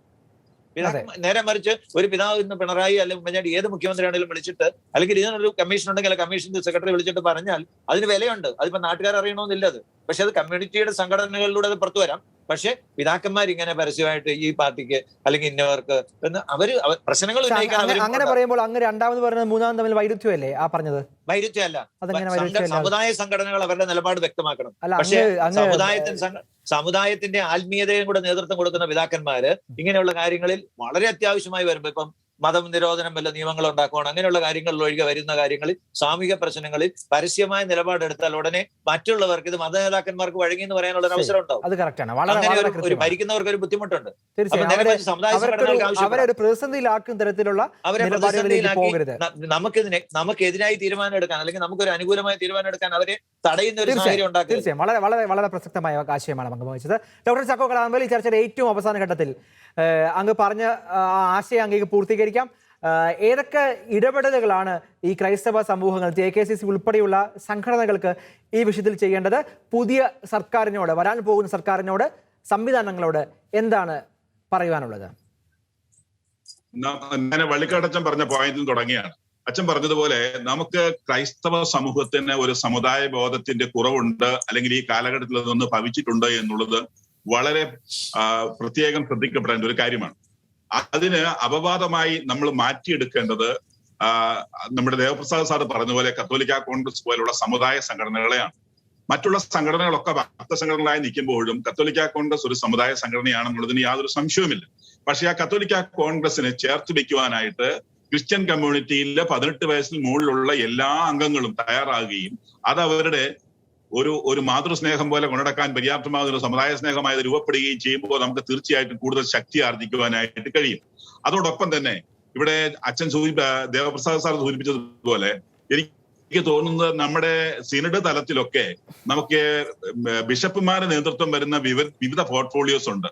പക്ഷെ ഒരു അൽമായ നേതൃത്വത്തിൽ വരുന്ന ഒരു പൊളിറ്റിക്കൽ പോർട്ട്ഫോളിയോ നമുക്ക് സിനഡ് തലത്തിൽ, നമുക്ക് സഭയുടെ ഔദ്യോഗിക തലത്തിൽ ഇവിടെ ഉണ്ടാകേണ്ടിയിരിക്കുന്നു. അതിനകത്ത് നേതൃത്വം കൊടുക്കേണ്ടത് പിതാക്കന്മാരായിരിക്കരുത്, മറിച്ച് രാഷ്ട്രീയമായ അവബോധമുള്ള അൽമായ നേതൃത്വങ്ങളായിരിക്കണം. അവരുടെ ആ നേതൃത്വത്തിൽ നിന്നുകൊണ്ട് കേരളത്തിൽ അങ്ങോളം ഇങ്ങോളം അത് രൂപപ്പെടുത്തിയെടുക്കാൻ നമുക്ക് കഴിയണം. അങ്ങനെ നമുക്കൊരു രാഷ്ട്രീയമായിട്ടുള്ള ഒരു സ്റ്റാൻഡ് കേരളത്തിൽ ഉറപ്പിക്കാൻ കഴിയണം. നമുക്കറിയാവുന്നതുപോലെ വികസനമായിരുന്നു കേരളത്തിന്റെ വിജയ ലക്ഷ്യങ്ങളുടെ സാധ്യതയെങ്കിൽ ഈ ശ്രീധരൻ ഇവിടെ പരാജയപ്പെടുമായിരുന്നില്ല. ആന്റി കറപ്ഷൻ ആയിരുന്നെങ്കിൽ കുമ്മനം രാജശേഖരൻ ഇവിടെ പരാജയപ്പെടുമായിരുന്നില്ല. ഉയർന്ന വിദ്യാഭ്യാസ യോഗ്യതയാണെങ്കിൽ അൽഫോൺസ് കണ്ണന്താനവും അതുപോലെ തന്നെ തോമസ് ചേക്കും ഇവിടെ പരാജയപ്പെടുമായിരുന്നില്ല. പൊളിറ്റിക്കൽ മെച്യൂരിറ്റി ആണെങ്കിൽ പല ലീഡേഴ്സും ഇവിടെ പരാജയപ്പെടുമായിരുന്നില്ല. അതിനപ്പുറത്തേക്ക് പറഞ്ഞ ചില അടിയൊഴുക്കുകൾ നമ്മുടെ നാട്ടിൽ നടക്കുന്നുള്ള യാഥാർത്ഥ്യത്തെ നമ്മൾ തമസ്കരിച്ചിട്ട് കാര്യമില്ല. ഈ അടിയൊഴുക്കുകളെ കൗണ്ടർ ചെയ്യാൻ പറ്റിയ വിധത്തിൽ ഈ സാഹചര്യത്തിനും ഈ കാലത്തിനും യോജ്യമായ വിധത്തിൽ നമ്മൾ രൂപപ്പെടുകയും ശക്തി ആർജിക്കുകയും ചെയ്യണം. അത് എല്ലാ മേഖലയിലും ആവശ്യമാണ്. എങ്കിൽ മാത്രമേ ഈ സമുദായത്തിന് മുന്നോട്ട് പോകാൻ കഴിയുകയുള്ളൂ. നമ്മളെ കണ്ട് പഠിച്ചവരൊക്കെ നമുക്ക് മുമ്പിൽ ഓടുമ്പോൾ നമ്മൾ എവിടെയോ വഴിയിൽ തളർന്നു കിടക്കുന്ന ഒരു അവസ്ഥയിലേക്ക് വന്നു ചേർന്നു എന്നുള്ളത് വളരെ പരിതാപകരമായ അവസ്ഥയായി മാറുകയാണ്. അതിന് ഒരു മാറ്റമുണ്ടാകാൻ രാഷ്ട്രീയ നേതൃത്വത്തിൽ വിവിധ പാർട്ടികളിൽ പ്രവർത്തിക്കുന്ന സമുദായ നേതാക്കന്മാരും അതുപോലെ തന്നെ വിവിധ സംഘടനകളിൽ പ്രവർത്തിക്കുന്ന സമുദായ നേതാക്കന്മാരും അതിന്റെ സ്പിരിച്വൽ അഡ്വൈസേഴ്സ് ആയിട്ടുള്ള നമ്മുടെ പിതാക്കന്മാരും ഒന്നുചേർന്ന് നിന്നുകൊണ്ട് സമുദായത്തെ ശക്തിപ്പെടുത്താനും സമുദായത്തിന് അർഹമായതും നീതിയായതും നേടിയെടുക്കാനും ശ്രമിച്ചില്ല എന്നുണ്ടെങ്കിൽ കുറച്ചു കാലം കഴിയുമ്പോൾ നമ്മുടെ ഈ സമുദായം ചരിത്രത്തിന്റെ ഒരു ഭാഗമായി അവശേഷിച്ചു പോകുമോ എന്ന് ഞാൻ സംശയിക്കുകയാണ്. അതുകൊണ്ട് അത്തരത്തിലുള്ള ഒരു പൊളിറ്റിക്കൽ മൂവ്മെന്റ് കേരളത്തിൽ വളരെ അടിയന്തരമായി നമ്മൾ ചെയ്യണം. അത് ഇടത് വന്നാലും വലത് വന്നാലും BJP വന്നാലും ആരെയും മാറ്റി നിർത്തേണ്ട കാര്യമില്ല. രാഷ്ട്രീയ സംവിധാനങ്ങൾ നമ്മുടെ രാജ്യത്തിന്റെ ഭാഗതയെ നിർണ്ണയിക്കുന്ന സംവിധാനങ്ങളാണ്. അതിനോട് ചേർത്ത് വെച്ചുകൊണ്ട് അതിൽ എവിടെയെങ്കിലും കറക്ഷൻസ് കൊടുക്കേണ്ടതുണ്ടെങ്കിൽ കറക്ഷൻ കൊടുത്ത്, തിരുത്തലുകൾ കൊടുത്ത്, യഥാർത്ഥ രാഷ്ട്രീയ കാഴ്ചപ്പാടോടുകൂടി സഭയും സംവിധാനങ്ങളും മുമ്പോട്ട് പോവുകയും അതിന് തക്ക വിധത്തിലുള്ള അൽമായ നേതൃത്വങ്ങൾ വളർന്നു വരികയും ചെയ്യേണ്ട അടിയന്തര പ്രാധാന്യമുള്ള കാലഘട്ടമായി ഇപ്പൊ മാറിയിരിക്കുന്നു എന്ന് പറയാൻ ഞാൻ ആഗ്രഹിക്കുകയാണ്. ശരി, ഏറ്റവും അവസാനം ശ്രീ സാജൻ കുന്നത്ത്, ഈ നിർദ്ദേശങ്ങളൊക്കെ വളരെ പോസിറ്റീവായ നിർദ്ദേശങ്ങൾ എന്ന നിലയിൽ അവ സ്വീകരിച്ചുകൊണ്ട് കേരളത്തിലെ പുതിയ മന്ത്രിസഭ രൂപീകരണ വേളയിലൊക്കെ ഈ ആശയങ്ങൾ ഒക്കെ കേരള കോൺഗ്രസ് ഉന്നത കേന്ദ്രങ്ങളിൽ ഈ ആശയങ്ങളൊക്കെ എത്തിക്കാൻ മുൻകൈ എടുക്കുമോ ശ്രീ സാജൻ കുന്നത്ത്? തീർച്ചയായിട്ടും മുൻകൈ എടുക്കും. ഞാൻ ഇതിന്റെ ഇടയിൽ ഒന്ന് പറഞ്ഞുകൊള്ളട്ടെ. നമുക്കറിയാം, നമ്മുടെ വിദ്യാഭ്യാസ സ്ഥാപനങ്ങൾ, സഭയുടെ ഞാൻ രാഷ്ട്രീയക്കാരനായിട്ടല്ല സംസാരിക്കുന്നത്, സഭയുടെ വിദ്യാഭ്യാസ സ്ഥാപനങ്ങൾ ധാരാളമുണ്ട്. ഈ വിദ്യാഭ്യാസ സ്ഥാപനങ്ങളിലൊക്കെ പഠിക്കുന്നത് നമ്മുടെ ഇവിടുത്തെ കേരളത്തിലെ രാഷ്ട്രീയ നേതാക്കന്മാര് മക്കളൊക്കെയാണ് പഠിക്കുന്നത്. അതുപോലെ തന്നെ നമ്മുടെ ആതുര സേവന രംഗത്ത് സഭ നടത്തുന്ന പ്രവർത്തനങ്ങൾ എത്രയോ ഈ കോവിഡ് കാലഘട്ടത്തിൽ ഇതൊക്കെ ഞങ്ങള് രാഷ്ട്രീയക്കാരെന്ന രീതിയിൽ, ജനപ്രതിനിധികൾ എന്ന രീതിയിലൊക്കെ വളരെ അനുഭവിച്ചറിയുന്ന ആൾക്കാരാണ്. നമ്മുടെ ആതുര സേവന രംഗത്തെ പ്രവർത്തനങ്ങൾ വളരെ മഹത്തരമാണ്. ഇതൊക്കെ ഈ സർക്കാരും ഈ ജനപ്രതിനിധികളും മനസ്സിലാക്കി ഈ സഭയുടെ ആവശ്യങ്ങൾ ഈ സമയങ്ങളിലൊക്കെ ഞാൻ പറഞ്ഞല്ലോ, വിദ്യാഭ്യാസ കാലഘട്ടത്തിൽ അവരുടെ മക്കളെ പഠിപ്പിക്കുവാനായിട്ട് നമ്മുടെ സഭയെ സമീപിക്കുന്ന രാഷ്ട്രീയ നേതാക്കന്മാരെ, അതുപോലെ തന്നെ നമ്മുടെ കോളേജുകളിലും സ്കൂളുകളിലും അതുപോലെ തന്നെ ആതുര സേവന രംഗത്ത് നമ്മുടെ ഹോസ്പിറ്റലിലും ഒക്കെ ജോലിക്കും അതുപോലെ തന്നെ ഈ രോഗികളെ ശുശ്രൂഷിക്കാനും ഒക്കെ ആവശ്യപ്പെടുന്ന നമ്മുടെ രാഷ്ട്രീയ നേതാക്കന്മാരെയൊക്കെ സ്വാധീനിക്കുവാനായിട്ട് സഭ ശ്രമിക്കണം. അല്ലാതെ പറ്റത്തില്ല. കാരണം അവരുടെ അടുത്ത് ആവശ്യങ്ങള്, കാരണം നമ്മുടെ അടുത്ത് ഒരു കാര്യം പറഞ്ഞു, നമ്മളത് ചെയ്തു കൊടുത്തു, പിന്നീട് നമ്മൾ അവരുടെ അടുത്ത് ഒരു കാര്യത്തിൽ അങ്ങോട്ട് തിരിച്ചു പോകുന്ന അവരിങ്ങോട്ട് ആവശ്യപ്പെടുന്നു, നമ്മൾ ചെയ്യുന്നു. അതാണ് ഇപ്പൊ നടക്കുന്നതെന്ന് എനിക്ക് തോന്നുന്നു. അതിന് മാറ്റമായിട്ട് പരസ്പരം ഗീവ് ആൻഡ് ടേക്ക് എന്ന് പറയുന്ന ഒരു ബാർട്ടർ സിസ്റ്റം വേണം. നമുക്ക് എന്തെങ്കിലും ചെയ്തു തരുമ്പോൾ നമ്മൾ അങ്ങോട്ട് ചെയ്തു കൊടുക്കണം എന്ന രീതിയിലേക്ക് സംവിധാനം ഉണ്ടാകണം. സഭ ആ രീതിയിലേക്ക് മാറണം. ഇന്ന് എല്ലാ സമുദായങ്ങളും കേരളത്തിൽ അങ്ങനെയാണ്. കേരളത്തിലെ സമുദായങ്ങളെല്ലാം അവർക്ക് എന്ത് ലഭിക്കും എന്ന് നോക്കിയാണ് രാഷ്ട്രീയ പ്രസ്ഥാനങ്ങളോട് തിരിച്ച് അവര് കാണിക്കുന്നത്. അതിന് വ്യത്യസ്തമായ സഭ അങ്ങനെ ചെയ്യുന്നില്ല എന്നാണ് ഞാൻ മനസ്സിലാക്കുന്നത്. അതുകൊണ്ട് സഭയുടെ നേതാക്കന്മാർ, നമുക്കറിയാം സഭയുടെ ചട്ടക്കൂട് എന്ന് പറയുന്നത് സഭയിലെ വൈദികരും പിതാക്കന്മാരും ഒക്കെയാണ്. അന്നേരം വൈദികരുടെയും പിതാക്കന്മാരുടെയും ഒപ്പം നിന്നുകൊണ്ട് അൽമായർ പ്രവർത്തിച്ചെങ്കിൽ മാത്രമേ സഭയുടെ ആവശ്യങ്ങൾ ഉന്നയിക്കപ്പെടുകയുള്ളൂ. അല്ലെ ഈ പറഞ്ഞതുപോലെ അൽമായരുടെ ഒരു സംഘടന ഉണ്ടാക്കി, ഞാൻ മനസ്സിലാക്കിയെടുത്തോളം ഞാൻ ഒത്തിരി ഈ യുവജന സംഘടനയിലൊക്കെ പ്രവർത്തിച്ച ആളായതുകൊണ്ട് ഞാൻ പറഞ്ഞോളാം, ഏത് സംഘടനയിലാണെങ്കിലും നമ്മുടെ സഭയുമായിട്ട് ബന്ധ സംഘടനയിൽ ആര് നേട്ടം ഉണ്ടാക്കും എന്നുള്ള ഉദ്ദേശത്തോടെ നേട്ടത്തിന് വേണ്ടി മാത്രം നിൽക്കുന്ന ഒരു പറ്റം ആൾക്കാരുണ്ട് എന്നുള്ളതാണ് നേതാവാകാൻ വേണ്ടി മാത്രം നിൽക്കുന്നത്. അത് മാറ്റി നിർത്തിക്കൊണ്ട് സഭയെയും വൈദികരെയും സന്യാസ സമൂഹത്തെയും പിതാക്കന്മാരെയും ഒക്കെ ഒരുമിച്ച് നിർത്തിക്കൊണ്ട് സഭയുടെ ആവശ്യങ്ങൾ ഉന്നയിക്കുവാൻ വേണ്ടിയുള്ള ഒരു നടപടിയാണ് നമുക്കുണ്ട്. അത് എല്ലാ രൂപതകളിലും ഉണ്ടാകുവാൻ വേണ്ടിയിട്ട് ഞാൻ പറയുന്നത് അതിന് പ്രത്യേകമായ ഒരു സമിതി ഉണ്ടാക്കിയാൽ പോലും അങ്ങനെ ഒരു ഓരോ സഭയുടെ ആവശ്യങ്ങൾ പഠിച്ച് ഓരോ രൂപതയുടെ ആവശ്യങ്ങൾ പഠിച്ച് ആ രൂപതയുടെ ആവശ്യങ്ങൾ ഉന്നയിക്കുവാൻ പറ്റുന്ന രീതിയിലേക്ക് ഒരു സമ്പ്രദായം ഉണ്ടാകണം എന്ന് ഞാൻ പറയും. തീർച്ചയായും പിണറായി വിജയൻ സർക്കാർ രണ്ടാം ഇന്നിംഗ്സിന് തുടക്കം കുറിക്കുമ്പോൾ മിന്നും വിജയം ഈ സർക്കാരിന് നേടിക്കൊടുക്കുന്നതിൽ കേരളത്തിലെ ക്രൈസ്തവ സമൂഹങ്ങൾ എടുത്ത നിലപാട്, കേരളത്തിലെ ന്യൂനപക്ഷങ്ങളുടെ വോട്ടിംഗ് പാറ്റേൺ വളരെ ശ്രദ്ധേയമായ പങ്ക് വഹിച്ചു എന്നത് നിസ്സംശയം പറയുവാൻ സാധിക്കും. എന്നാൽ അനീതിയുടെ ഇരകളായി മാറുന്ന കേരളത്തിലെ ക്രൈസ്തവ സമൂഹങ്ങൾക്ക് ഈ നീതി നിഷേധത്തിന് എതിരെ ശബ്ദമുയർത്തുവാൻ പുതിയ സർക്കാർ സംവിധാനങ്ങൾക്ക് സാധിക്കണം എന്ന ഒരു ആഹ്വാനമാണ് ഈ ഡിബേറ്റിലൂടെ ഈ അതിഥികൾ പങ്കുവച്ചത്. പ്രത്യേകിച്ച് ന്യൂനപക്ഷ ക്ഷേമ വകുപ്പിന്റെ അധികാരിയെ ചുമതലപ്പെടുത്തുന്ന സമയങ്ങളിലൊക്കെ ക്രൈസ്തവ സമൂഹങ്ങളുടെ ആശങ്കകളും ചിന്തകളുമൊക്കെ മുഖ്യമന്ത്രിയും ഭരണ സംവിധാനങ്ങളും ഏറ്റെടുക്കണം എന്ന ആഹ്വാനമാണ് ഈ ചർച്ചയിൽ ഉരുത്തിരിഞ്ഞത്. ഈ ചർച്ചയിൽ ഏറെ സജീവമായി പങ്കെടുത്ത Shri T Devaprasad, father Varghese Vallikkattu, Shri doctor Chacko Kalamparambil, Shri Sajan Kunnath, 4 പേർക്കും നന്ദി.